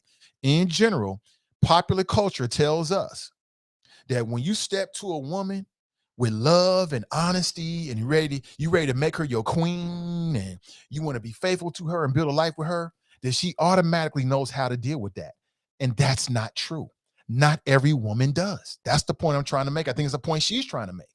There are some women that haven't had the background or the experience or even the emotional maturity to be able to absorb love. There's some women that don't know how to deal with love. There's some women that don't know how to deal with a man who's like, you know what, it's me and you, babe. I'm dropping everything else. It's just me and you. And so they'll react in a very immature way in some cases. They'll sabotage it. They'll do whatever they can to destroy it. That's my point. Let's go back to the phones. Good morning. Welcome to the show. Hey, Nate. Good morning. It's Donnie B. Hey, what's up, Donnie? What's going on? I'm glad you called Well, in. I had to listening? call in this morning. I'm listening. So a couple of things. I think here's the problem, at least that I have. I'm not going to speak for all women, but here's the problem that I have with Monique whenever she tries to talk about her marriage. My first issue is, boo, just because you came into your marriage broken and needing to be raised by your man, that's not every woman. So my thing is, we all come into relationships with our own stuff, and it doesn't all look the same. And I'm getting tired of Monique coming out like, who are your friends, boo? What women are you surrounded by that are so broken that their husband needs to teach them how to be a queen? Because that's not all women. But there's a lot of these celebrities that are broken, and they get with these men that play Captain Save-A-Ho. I'm like, everybody doesn't need that. I'm not on drugs. I don't come with a whole bunch of baggage, about how I feel about men. The same thing happened with Mary J. Blige. I feel like these. Yo, Donnie. Oh, she hung up. She'll probably call us right back. I'm not sure what happened. Call me right back, Donnie. I'll put you straight on. This is getting good. Okay, here she go. Hello, good morning. Hey. Yeah, it's Donnie B again. I got cut off. My bad. So what I was saying is these broken women like Mary J. Blige, strung out on drugs, went through abusive relationship after abusive relationship after abusive relationship. You're not a whole, healthy, emotional person. And then you get into a marriage. And then your dude spends the whole marriage trying to rebuild you. And then once you're not on drugs and you get yourself to an emotionally better place, then you look over and look at your husband and realize that you married a loser. I'm like, we need to normalize that if you truly are broken and you got emotional baggage and you got unhealthy relationship tendencies, then you shouldn't be married or be in a relationship at all. You should go to a professional and get mental health counseling by the professionals to get you to a place where you are a whole woman or a whole man and ready to engage in a healthy relationship. The other issue I have with her is she's always talking about how her man needs to train her and get her ready to be the queen. Well, who got that dude ready to be a king? We never hear about that side of the equation. It's always about what the man needs to teach and do to the woman. And I'm like, no, I believe the problem is broken people try to get in a relationship and have healthy relationships. And you can't do that when you're emotionally, financially, and physically broken. And what we need to do is once you are healthy and you're a whole person, physically, emotionally, financially, get with a whole person. And then you guys have to customize, your love for each other based on that person's love language. But no, I'm not raising a grown man to be a man in my household. I'm not training anyone. Letting you know what my preferences are as far as sexual tendencies or affection or communication style. That's something we can do, but I don't consider that training. I consider that customizing our relationship towards us. And there's a difference, and I feel like word choice matters, just like the whole defund the police. What they're really saying is a good message, but because of the word choice, it's gotten lost in translation. And I think it's the same with this. My man got to raise me to be his queen. My man got to train me. I'm like, no, I agree with you, Nate. People do get trained all the time. But who does the training? The professionals and the experts, not the person that's in the same predicament that has the same limited knowledge as you. So I don't really feel like her husband is qualified to train her. Are you a relationship expert? Are you a counselor? So if Monique was broken, get her some mental professional help. There's counselors with licenses for a reason. But that's me. All right, Donnie, I appreciate the flows. Thanks. All right, take it easy. That's Donnie B checking in. Now, she took a little bit of a hiatus, and if you're not checking out the Is It Just Me podcast, it's one of the best local podcasts. I think very highly of all the folks we're working with, but she took a hiatus until October, very, very busy. But she was chiming in, and I didn't say her name, but it was somebody who posted it in the friends page, and I saw that Donnie posted as well, and I just had a comment like, look, I got to talk about this. What do you think about what Donnie had to say? Do you agree or disagree? I agree with some of it. Some of I disagree.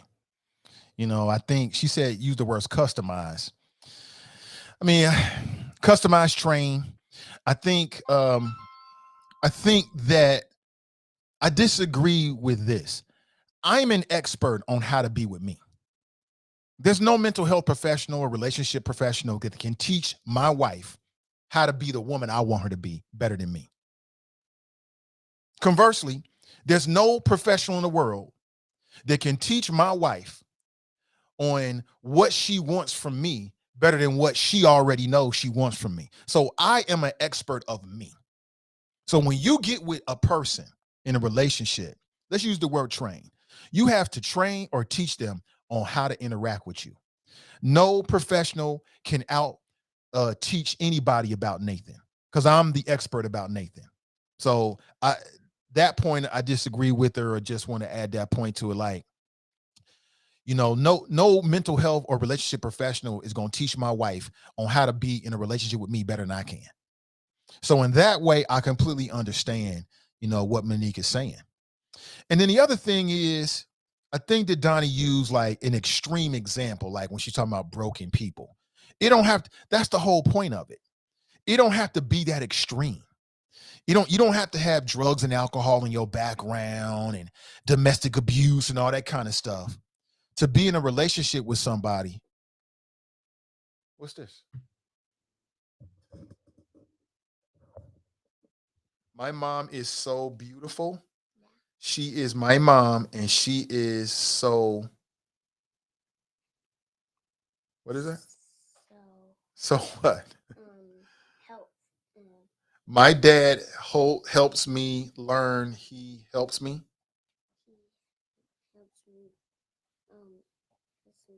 Yes, I do help you. Mm-hmm. Did you see this? Why he spelled beautiful BTFL? BTFL.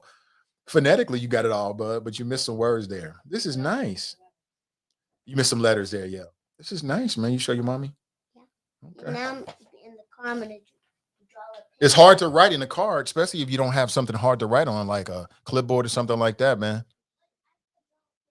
Okay, he's on his way to day camp. He is hilarious, man. 6-year-olds. Sorry about that. It's a family show. It's a family show. I'm at home, so my kids and they come in all the time. Where was I? We got a call on the line. Let me go there. But I was just giving my thoughts about Donnie B, and I can't remember what the point I was trying to make. So let's go to the call, and we'll come back. Good morning. Welcome to the show. Morning, Nate. It's Kev on the cell. What up, Kev on the cell? Good morning to you. Trying to make it. I mean, making it, man. You stole my thunder, but yeah. So, and to be honest, if you're in a relationship, if it's a monogamous relationship, there really shouldn't be anybody else to compare to or to be that professional, right? Because, quite frankly, it's only supposed to be you and her. So if it's just you and her, who else do you go to? Who else is going to train you? Y'all ain't grow up in the same household. You don't have the same love language. You don't talk the same way. Like you said, your wife grew up in Cleveland. You grew up in Cincinnati. How you know how Cleveland folks act? We know they crazy. But other than that,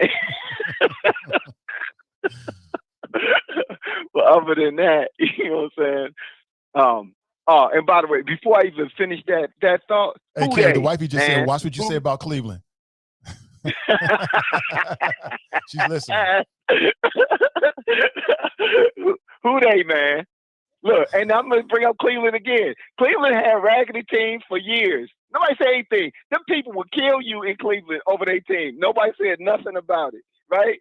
But we down here in Cincinnati, we're not allowed to be happy about having a good team. Fuck that, man.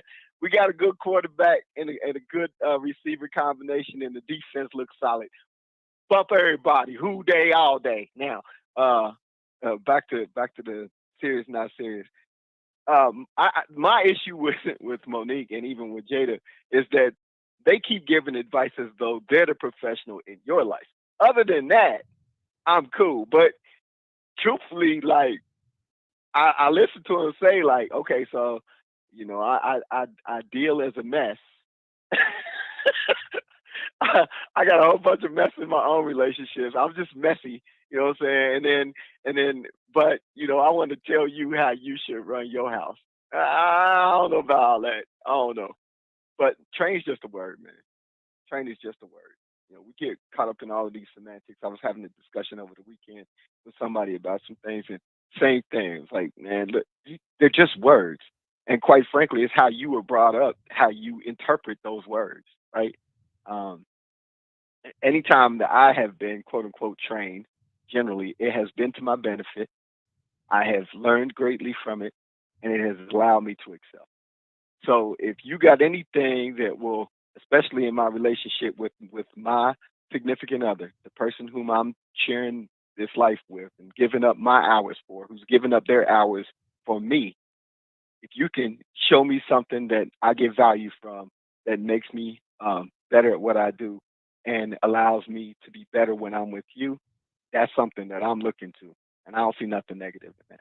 But I do think that people have, they have their own personalities and they have their own way of interpreting things. So, it might be that whole thing about whether somebody is more positive or negative or whatever. Train's just a word, man. I watched this movie called How to Train Your Dragon. The dude loved the dragon, bruh. It sounded like he didn't love the dragon, but he loved the dragon. I gotta go laugh every time I talk, man. Just cause. Anyway, yeah, that's all I got, man. Look, if you find somebody that's worth being trained for, don't let them train you.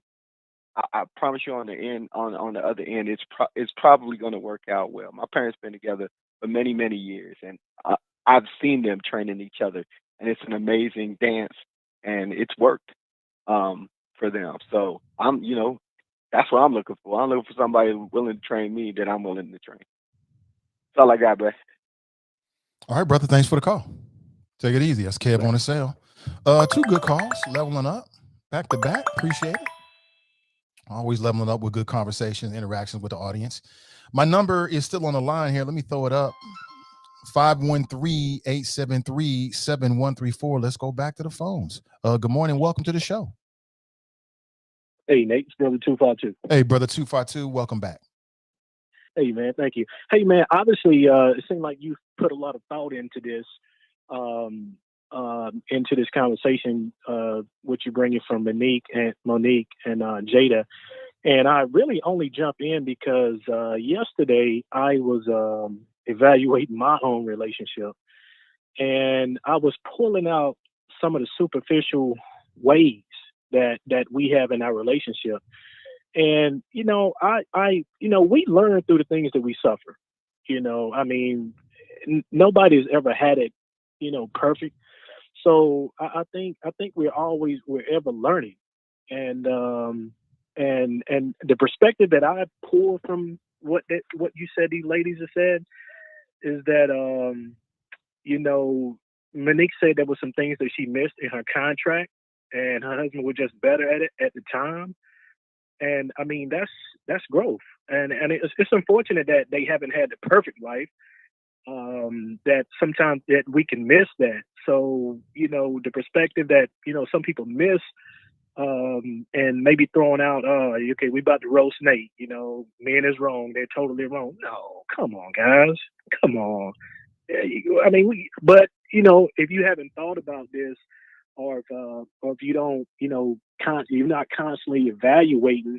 I mean, where do you think a professional get their information from? Man, I know a lot of professionals that are that don't have their thing together, but hey, but they have a degree. I got a sister-in-law, man. I mean, like I said, well, I just know people. I know people that are very educated, and when it comes to relationship, they are far from, where they need to be. So I think it's a respectable position. Recently, man, I asked my wife about an opportunity, two opportunities. Hey, I want you to go check out this building. And I got a cousin that's in childcare. I say, look, do you think there's anything that you guys can do together where you both can win? And it didn't really kick. It didn't really dawn on her.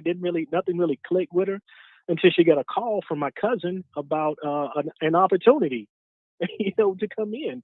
So, good or indifferent, as bad as regular as we are, and I think a lot of times women have a problem having to come back and share a little respect with the same guy they just called a bastard. The guy that just had imperfections. So, but man, I'm gonna have to put you in a playlist on this one, man, because you waxed poetically for a while on this. Really, you've really thought this out. But just kind of wanted to chime in on that. I like the topic, man. It makes sense, and like I said, we learn through our calamities. Unfortunately, the Mashiach learned through the things that he suffered. So we're no different. We're no different, and I think they're showing a lot of maturity in their later age. And if nothing else, it's going to be good. I don't subscribe to the podcast. I think the way you broke it down shares a lot, but there's a lot of nuggets in what you're bringing out there, man. So, hey, man, always good to rock with you, man. I've been off the scene for a while. Hey, man, you're looking good, bro. I've been watching you on the scene, man. No homo, but that walking is really kicked in. Are you doing running with that, or just really walking? Yeah. I do some HIIT training, running, and some other stuff at least once or twice a week. Yup. I'm moving into more of a phase of that now, so I can accelerate my fat burning and accelerate my muscle growth. Yeah, man, you're looking good, bro. You said about a month and a half ago, man, you was waxing on us about eating those chips, eating those cookies, things we gotta go away from. So it'd be cool, man, if you throw some little 5-minute nuggets in there about that. I've kind of cut out a lot of those things and really working on the weight. and it's been good, man. It's been good. I got a Fitbit, man. My wife convinced me to get a Fitbit and kind of keep up with the cardio and the steps and all. And man, I've kind of taken off and really get out there and hit it. I hear y'all got a bunch of hills out there in the Cincy, man. We don't have it out here in Eastern North Carolina, but we'll figure it out. We get right. But you're looking good, brother. Appreciate you, man. Appreciate, man. That's motivation. Appreciate you. All right, man. Yep, take it easy. Yeah, that's motivation, man. That's motivation. And I'm not doing it to look a certain way. I'm doing it to be as healthy as possible, man. I want to live. When I get into my 70s, I want everything to work. I want to be as fit. I want to be like them dudes you see on Bar Stars on YouTube. That's my goal. That's my goal. I want to be that 70-year-old dude that's doing 50 push-ups. 50 pull-ups and 100 push-ups inside of 5 minutes like it's nothing. And it's possible. It's possible. So the cosmetic part is all secondary. It's all about healthy living. And like I keep telling people, I'm going to keep sharing it more and more. I'm going to reach out to people that's doing that plant-based life because I want my peoples to be as healthy as possible. Black folks is dying from diabetes, hypertension, heart failure. All this stuff is preventable, and it's just really about the lifestyle. And I ain't special. Ain't shit special about me. If I can do it, you can do it. And don't wait until you're laying on a hospital bed being rushed into surgery to get a stent into your heart like I was. Like I still remember laying there, wifey's right there, tear in her eyes, and they're wheeling me into the emergency so I can get a stent in my heart because I had a 100% blockage. Now, I don't know if that was really 99%, but that's what they said. Be better than me. Be smarter than me. All that shit was preventable. And then when I talk to my cardiologist, man, they blew my brain. They give you all these big old folders and stuff to read about. And you got to do all these follow-ups with your cardiologist after you get a stent put in your heart. And they told me that the vast majority of people have another heart attack within a year. I'm like, Doc, why? Because they don't follow the regimen. And I'm thinking to myself, there is no food in the world that I care about more than waking up every day. There's no chicken. There's no tacos. I don't give a damn about none of that. None of that means anything to me. So I can wake up every day and do this show and hang out with my children, hang out with the wifey and family and friends. So if all I got to do is eat differently and work out, that's easy. That shit is easy. But again, be better than me. And there's a lot of folks out there like, man, I can't do it. Just start with walking. Just walk 10 minutes in one direction and walk back. Just do that. Just do that for a month. Then increase by 5-10 minutes, every week. And before you know it, you'll be walking for 30-40 minutes. Boom. When your knees and your joints and stuff start to get stronger, hit that weight training. I'm going super hard at it because I always was athletic in my core. So I'm just getting back to me. But keep watching. In a year, you're going to be like, Nate on Instagram with his whole shirt off. Watch. Keep watching. All right, 513-873-7134. And again, it ain't for vanity. That might be for vanity a little bit, I'll be honest with you. Because when you work out, you want to show it off. But it'll just be to show you that, you can be great at any age. You can transform your life at any age. You can do anything at any age. You don't have to be in your 20s, your 30s, your 40s. You can do it any age. You can do it at any age. It's all about mind over matter. And it's so funny, man, because I was just sitting here listening and I was thinking about working out after the show. I'll be dreaming about it now. It's fun to me. But again, I was always athletic in my core, so I'm just getting back to me. The moral of the story is, don't wait until you're lying in a hospital bed and you've got some serious complications or they want to put you on medicine for the rest of your life. I never thought that shit would happen to me. If it happened to me, it can happen to you. Be better than me. It just takes a little bit of discipline. You can do it. Absolutely do it. This is like going into week 2 of 100% plant-based, and it ain't that hard. You know what I'm saying? I have my little cravings here or there. I was craving some salmon so bad over the weekend, but I didn't do it. I said, I'm going to stick to this for 6 months. And see, now I got my peoples watching. I've talked so much about it that my daughter's aware of it. My son's aware of it. Oh, you already know. I can't fall while they watching now because I got to show them that your mind is the strongest thing you got going on. So I got to do it. And I'll tell you all about it. If you're looking for maybe some easily digestible media that might give you some insight on this, go on Netflix and do a search for a show called, it's a documentary. It's called Game Changers. Just watch that. And then afterward, you tell me whether you think that you can build muscle and be athletic and be the strongest of you can possibly be on a plant-based diet. And it's totally possible. It's 100% possible. But that's a sidebar, though. Let's get back to it. 513-873-7134 if you like to share your thoughts. Aaliyah writes, good morning, all. Good morning to you. Good morning to you. Anthony writes, I don't care if they never win another game. Just need them to beat the brakes off the Steelers. It's like that. Brenda writes, stealing a man from a woman is a personal choice, subject to change. And that's the thing about long-term relationships, man. People change. You know, you got to change with the relationship or it ends. You know what I'm saying? If you've never been in a long-term relationship, you don't know what you're talking about. You just don't know. You just don't know. And that's where I come in. I can kind of give you some insights. But again, everybody's relationship is different. But let me go back to something Donnie said because I remember. So she was making a point about broken people, and I agree with that. But what I'm here to tell you is that there are people out there that never had, there are women out there that didn't have a traumatic event in their life. There are women out there that never dealt with, they're not broken by any traditional sense, but they're still not ready to be in a long-term relationship with a man. I mean, again, that's one of the biggest myths of American culture, that women are this repository of love. And as soon as a dude that check off a few boxes appears in their life, that they're in a place to receive it. That is a lie. That is not true. That is not true. That is not true. There are plenty of men that get on bended knee. They're willing to run through a brick wall for this lady. They're willing to do it all for whatever they want a man to be. They're willing to be that. And the women in some cases are still not prepared emotionally to deal with it. I'll say it for the 15th time. There are a lot of women out there that are more than prepared for a sexual relationship with a man. They got that on lock. Oh, they the best friends with benefits you could ever imagine. You know what I'm saying? I've had plenty of relationships with women like that. You know what I'm saying? Where y'all friends, but it started sexual. So you got the sex out the way, but y'all still cool. And it's just a great relationship because there's no strings attached. I ain't got to do nothing but show up and get an erection. That's easy. That's easy.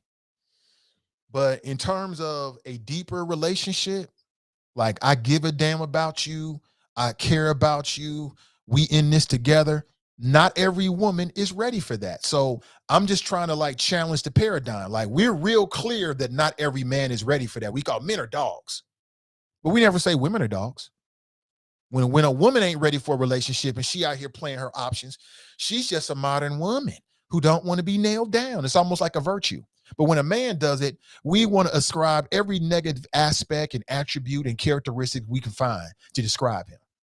And there are some men out there who are great guys. They great to kick it with, go out to dinner with. They cool. Sex, hit the target every time. They cool for that. But they're emotionally ill-equipped to being a long-term relationship.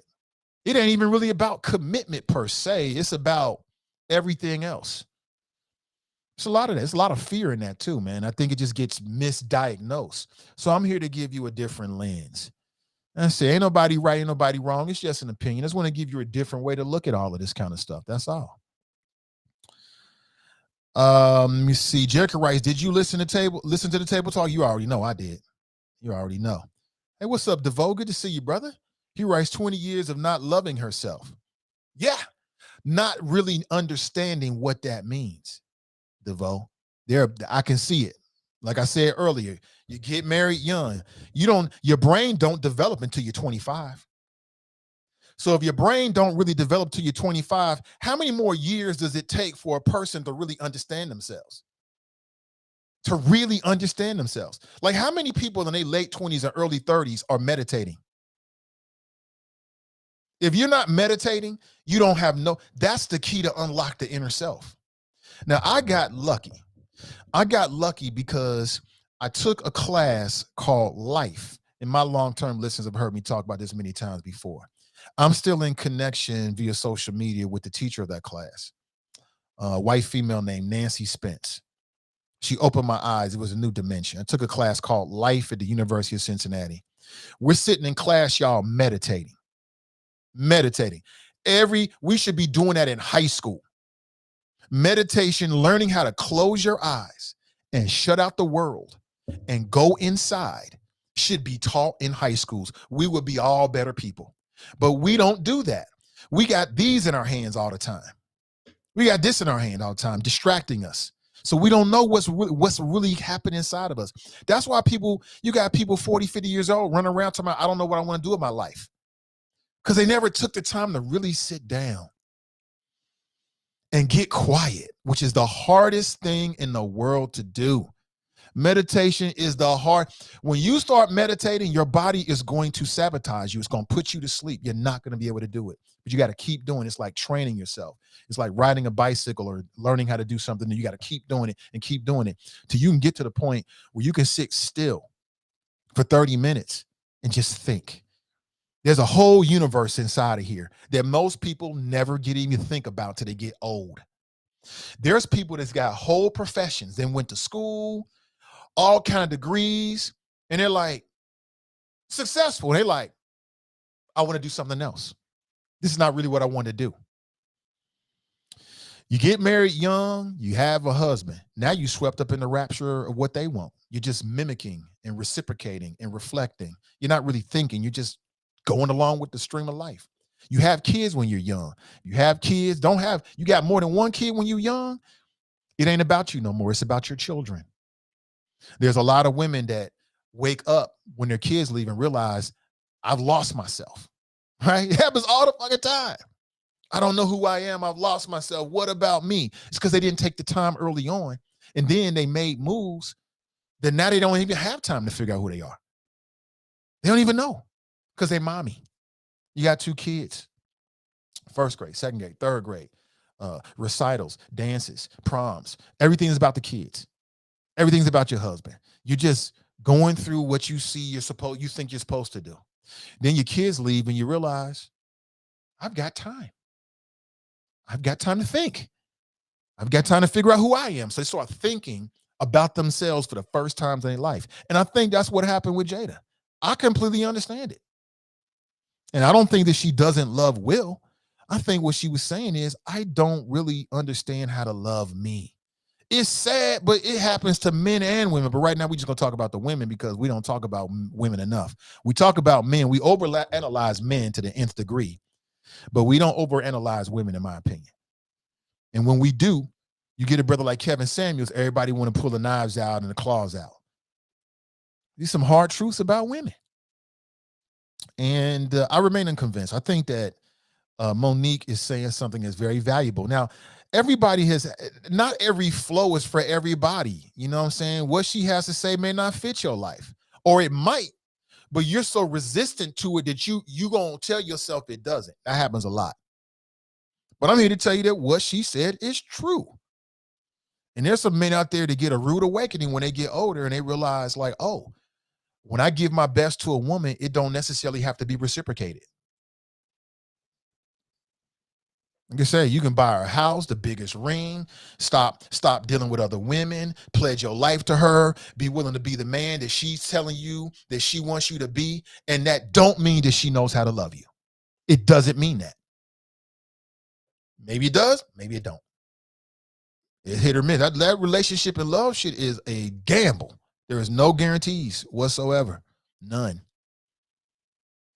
I think that's why a lot of marriages end, because people follow these routines and they think this is what I'm supposed to do. And they get into it and they're like, this ain't really what I really wanted. Now you brought somebody else into it. They might be fully invested, but one of them is like, this ain't really for me. Marriage is over with. Happens all the time. I bet you that happens more often than not. Happens all the time. That's why I'm in favor of 5-year, 7-year marriages. Every 5-7 years, you re-up if it's good. If not, y'all have a prearranged settlement and y'all separate. No hard feelings. You separate because it probably be some hard feelings, at least from one of the parties. That's just the way it goes. Rachel writes, good morning, family and choppers. Damn, it's 9:37. Damn. We must be having fun. There's so many other things I want to talk about. I won't get a chance to talk about, but let me go back to this.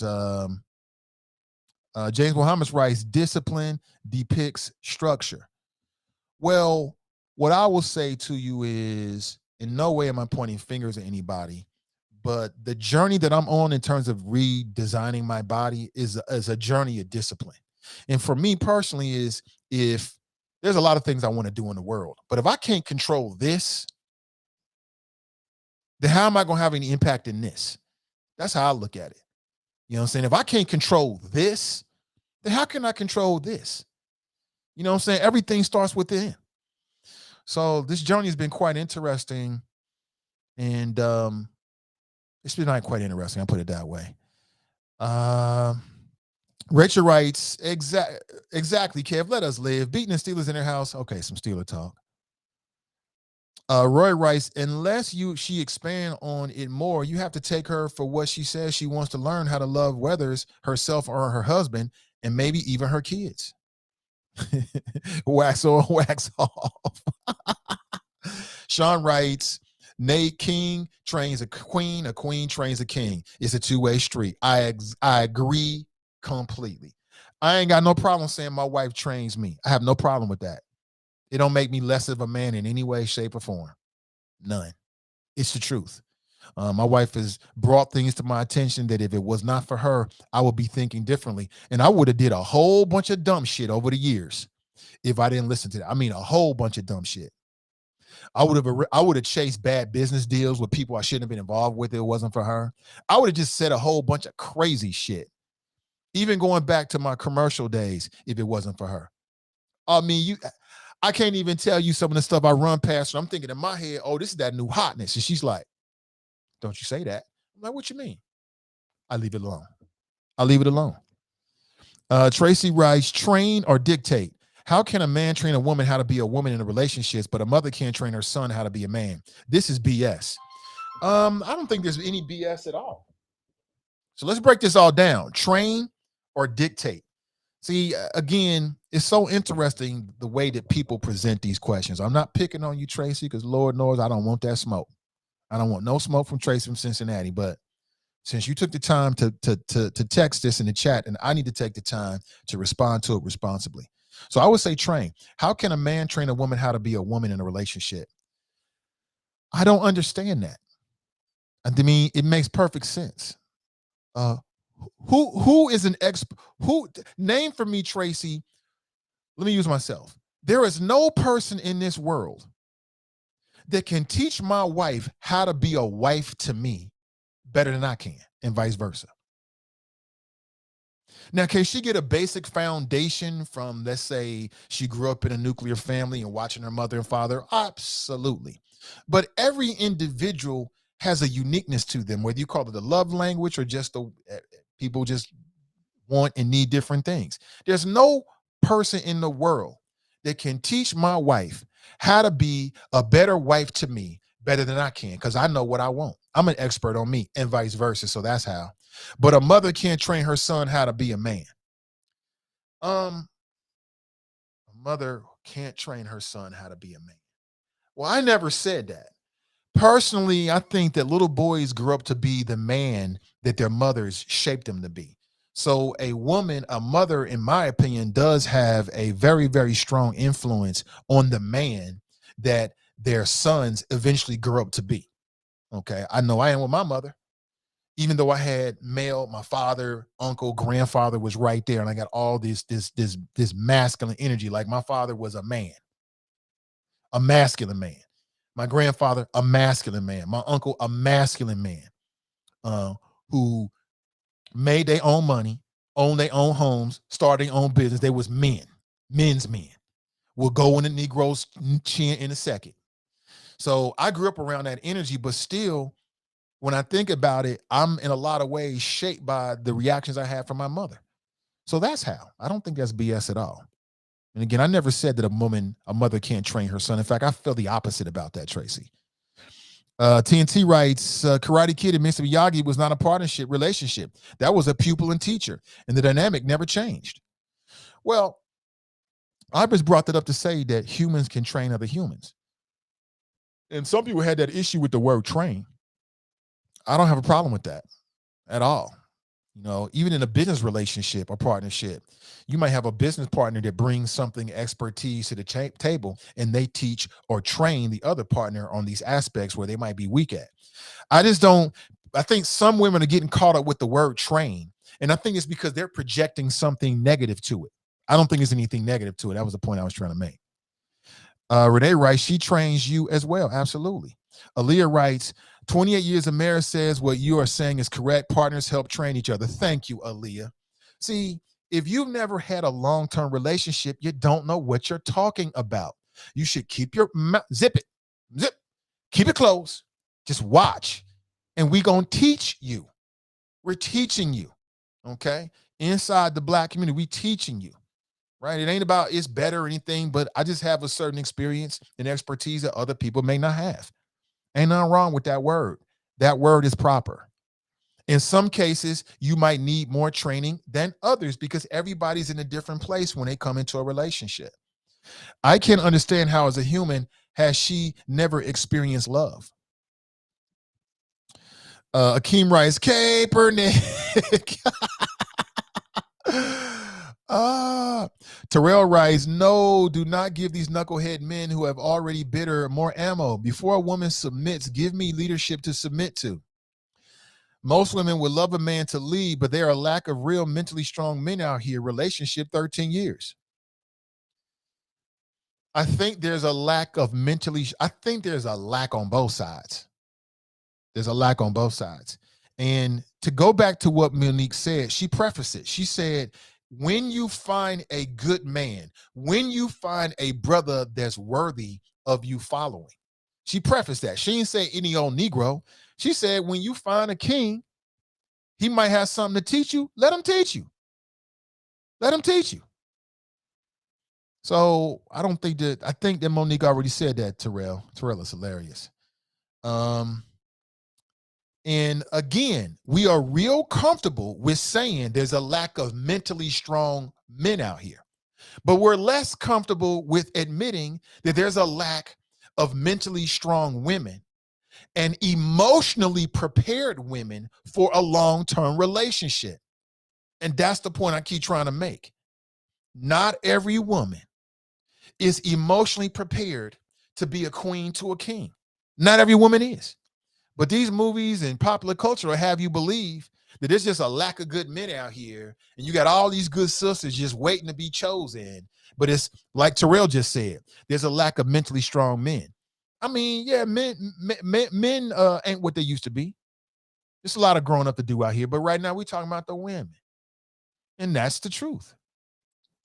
Tracy writes, if you say sit down, close your mouth, open your ears, I don't hear shit at that point. Why? Why? Why not? I mean, do you want a brother to be direct with you or not? Sit down, close your mouth, open your ears, period. DT. What you mean? You don't hear it. See, you projecting, Tracy. That's the whole point. Sometimes a queen needs to sit down, close her mouth, and open her ears.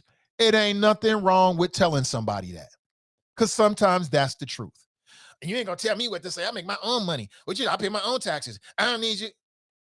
You're missing the point. Same thing with a man, with the king. Sometimes he needs to sit down, close his mouth, and open his ears and listen. What's wrong with that? Ain't nothing wrong with that, Tracy. But see, somebody this is toxic femininity. Toxic femininity. Don't tell me what to say. Don't tell me what to do. And well, how you gonna learn then, sis? When you was in college, was you talking over the professor, or did you sit down, close your mouth, and open your ears? You did the latter. So why all of a sudden is that a bad thing? I ain't gonna take no second fiddle to a man. He ain't gonna tell me what to do. I put my own taxes in there. I pay my own bills. I'm an entrepreneur. You're missing the point. You're missing the point. You're missing the point. You're missing the point. Missing the point. I don't care who you are. Sometimes I need to sit down, and I've learned this, Jasmine. Okay, I hear you, sis. Mm-hmm. Okay. All right. Mm-hmm. Ain't nobody 100% right. Everybody's open to be checked. But what I've learned is to just do that. I'm so comfortable in myself that if I'm wrong, somebody can check me and I'll just listen like, okay, you're right. And that's it. That don't take away from me at all. That don't take away from you because you're open for somebody to correct you or to check you or to teach you or to train. I'm no less of a man because I'm able to do that. I don't make shit. I don't mean a damn thing. It just means that I'm real. I'm real. Okay. You right.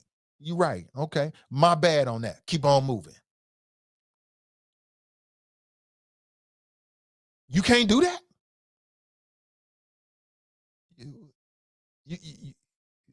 Queens can't do that because kings do that. Ain't no problem with that.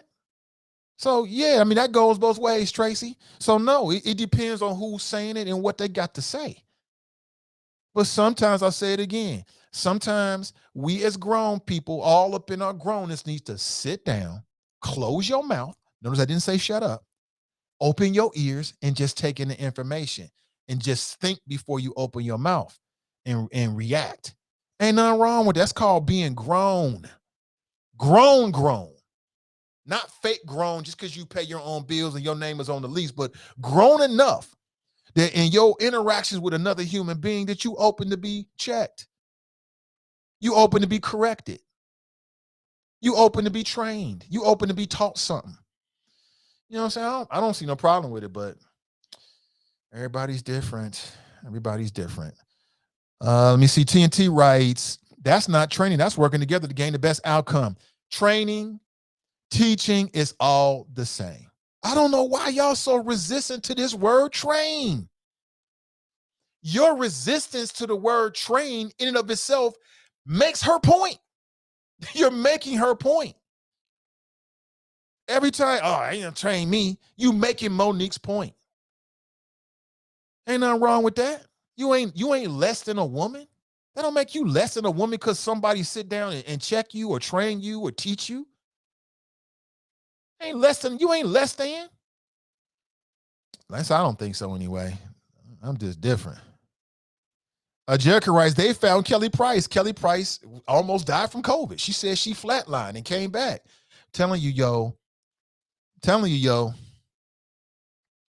Jack writes, Kelly Price story is so weird and unnecessary for news. Good morning to you. Good morning.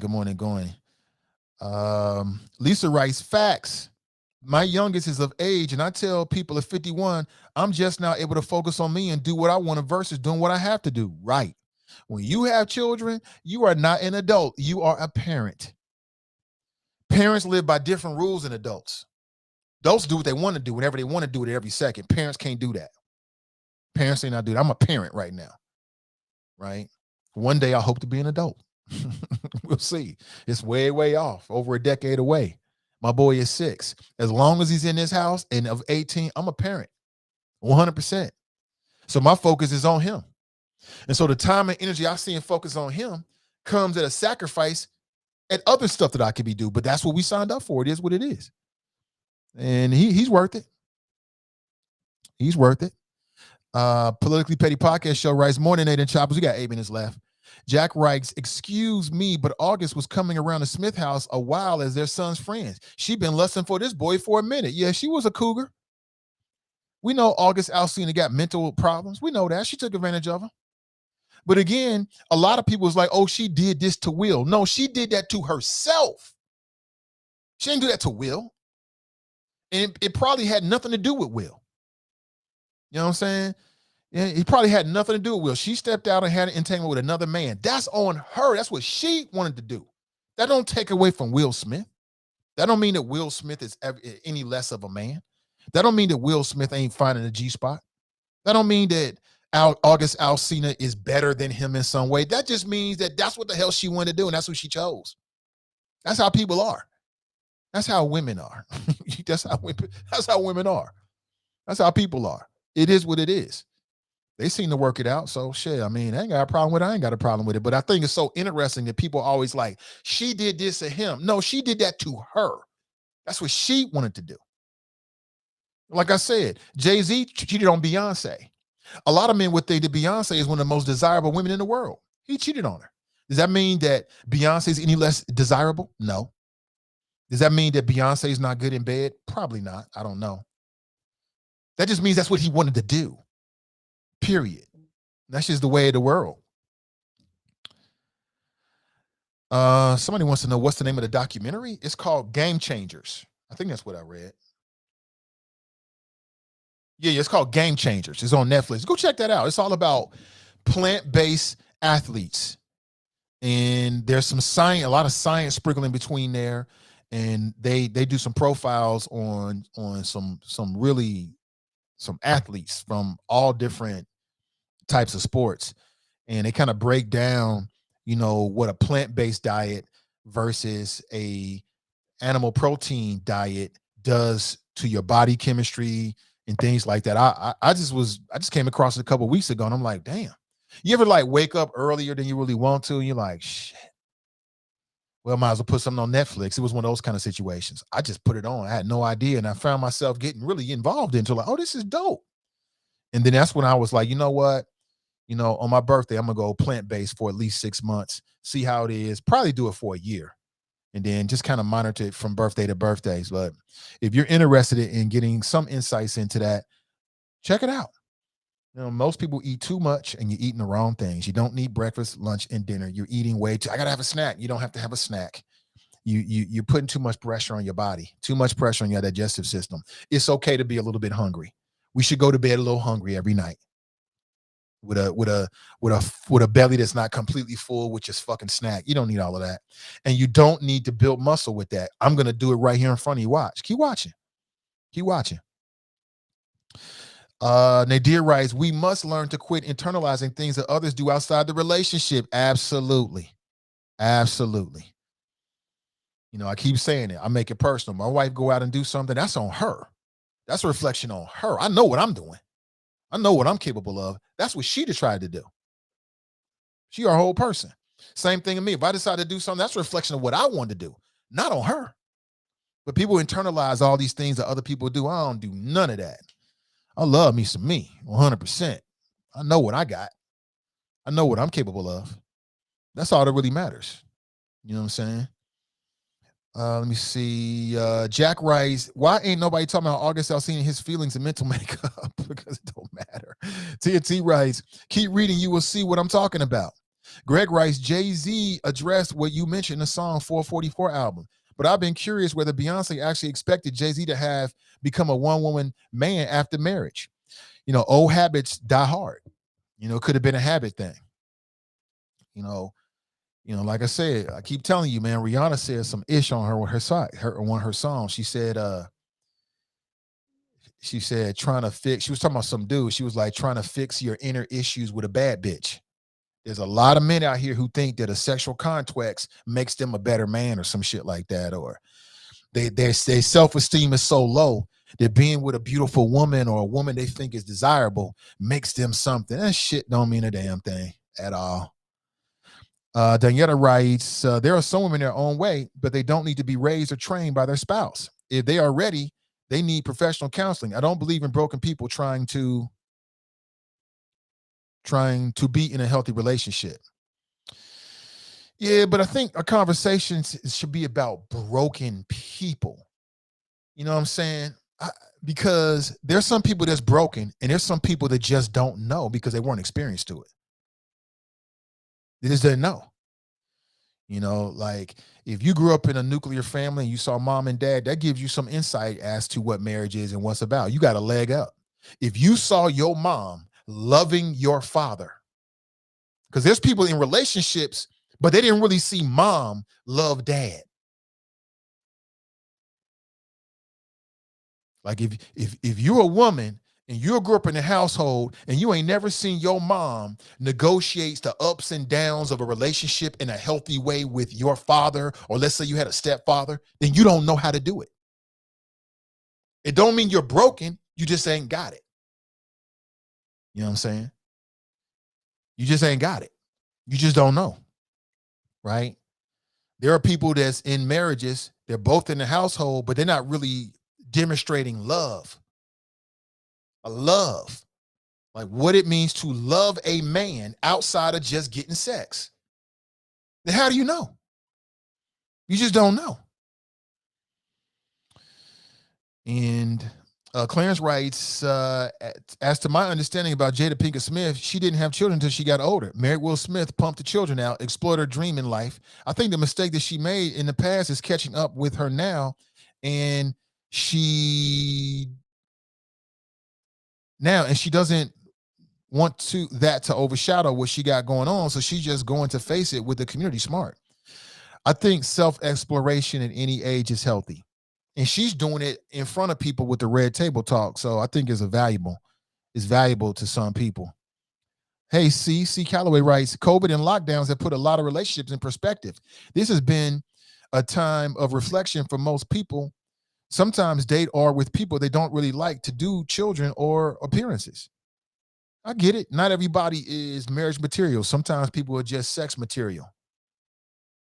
Now, when it's a woman that does that, other women completely understand it. When it's a man that does that, they call him a dog. Not every woman are suitable to be in a long-term relationship. You know, I used to date some women before I got married. I had no intention, would never marry them, but it was good for a good time.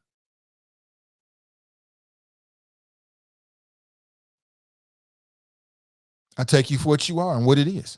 I ain't got we ain't never, hell no. We just kicking it. Nah, you know, we better as friends. You know, you say shit like that. No intention and could never see them as wifey material. They just want wifey material. But kick it material, friend material, Netflix and chiz material, sure. And it's the same thing with women. There's women out there making the same decisions. They're messing around with dudes that they would never sport in real life, but the dude serves a purpose. You know, you feel like he's relatively safe and the sex is good or it's good enough and y'all got some good conversation. It's the same way. And I'm wrong. Like I said, when it's a woman that does it, we completely understand it. When it's a man that does it, he's a dog, please. Let me see. Donyetta writes, we need to normalize whole adults marrying and dating each other. So, well, I say we need to normalize loving yourself first. Loving yourself, spending the time to get to know yourself, meditating, getting to know you before you get out here trying to be in some kind of serious relationship. If it's just casual, cool. Ain't nobody really care about that. But you're trying to have a long-term, healthy, serious relationship, but you haven't done the work to figure out who you are, like who you really are, not who you think you are, not who you necessarily want to be, not who your mama told you were, or not what the scriptures tell you.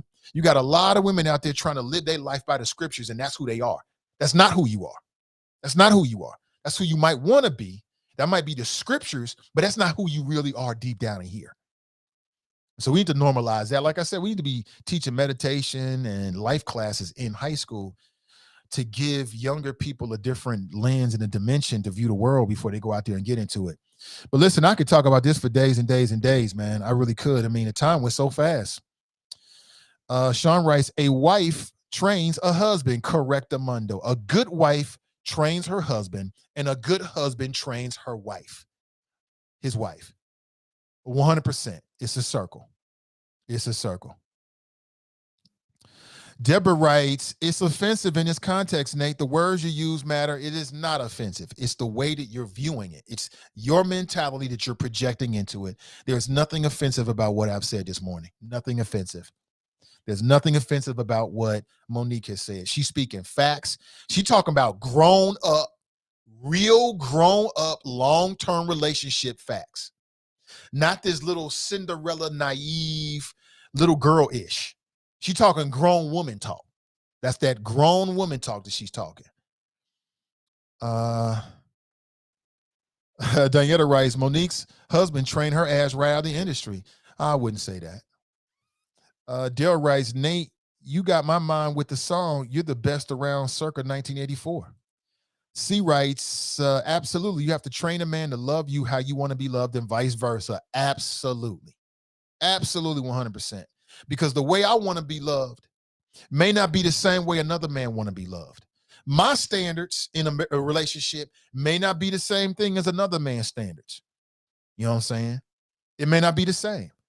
And I think a good spouse projects and promotes and standbys those standards. It's just some things I'm just not going to deal with in a relationship with a woman. And it has nothing to do with infidelity. It's just about the way I live my life and the kind of woman I want to spend my time with. It's just some things that I'm just not going to tolerate. There's just a certain level and standard that a woman is going to have to bring to the table if she's going to be with me in a serious relationship, because I don't have time for it. And it's the same thing with my wife. It's the same way. There's nothing wrong with that. You know what I'm saying? It's just certain things, and there's nothing wrong with that. Everybody has their own standard. I don't think there's anything wrong with it. I really don't.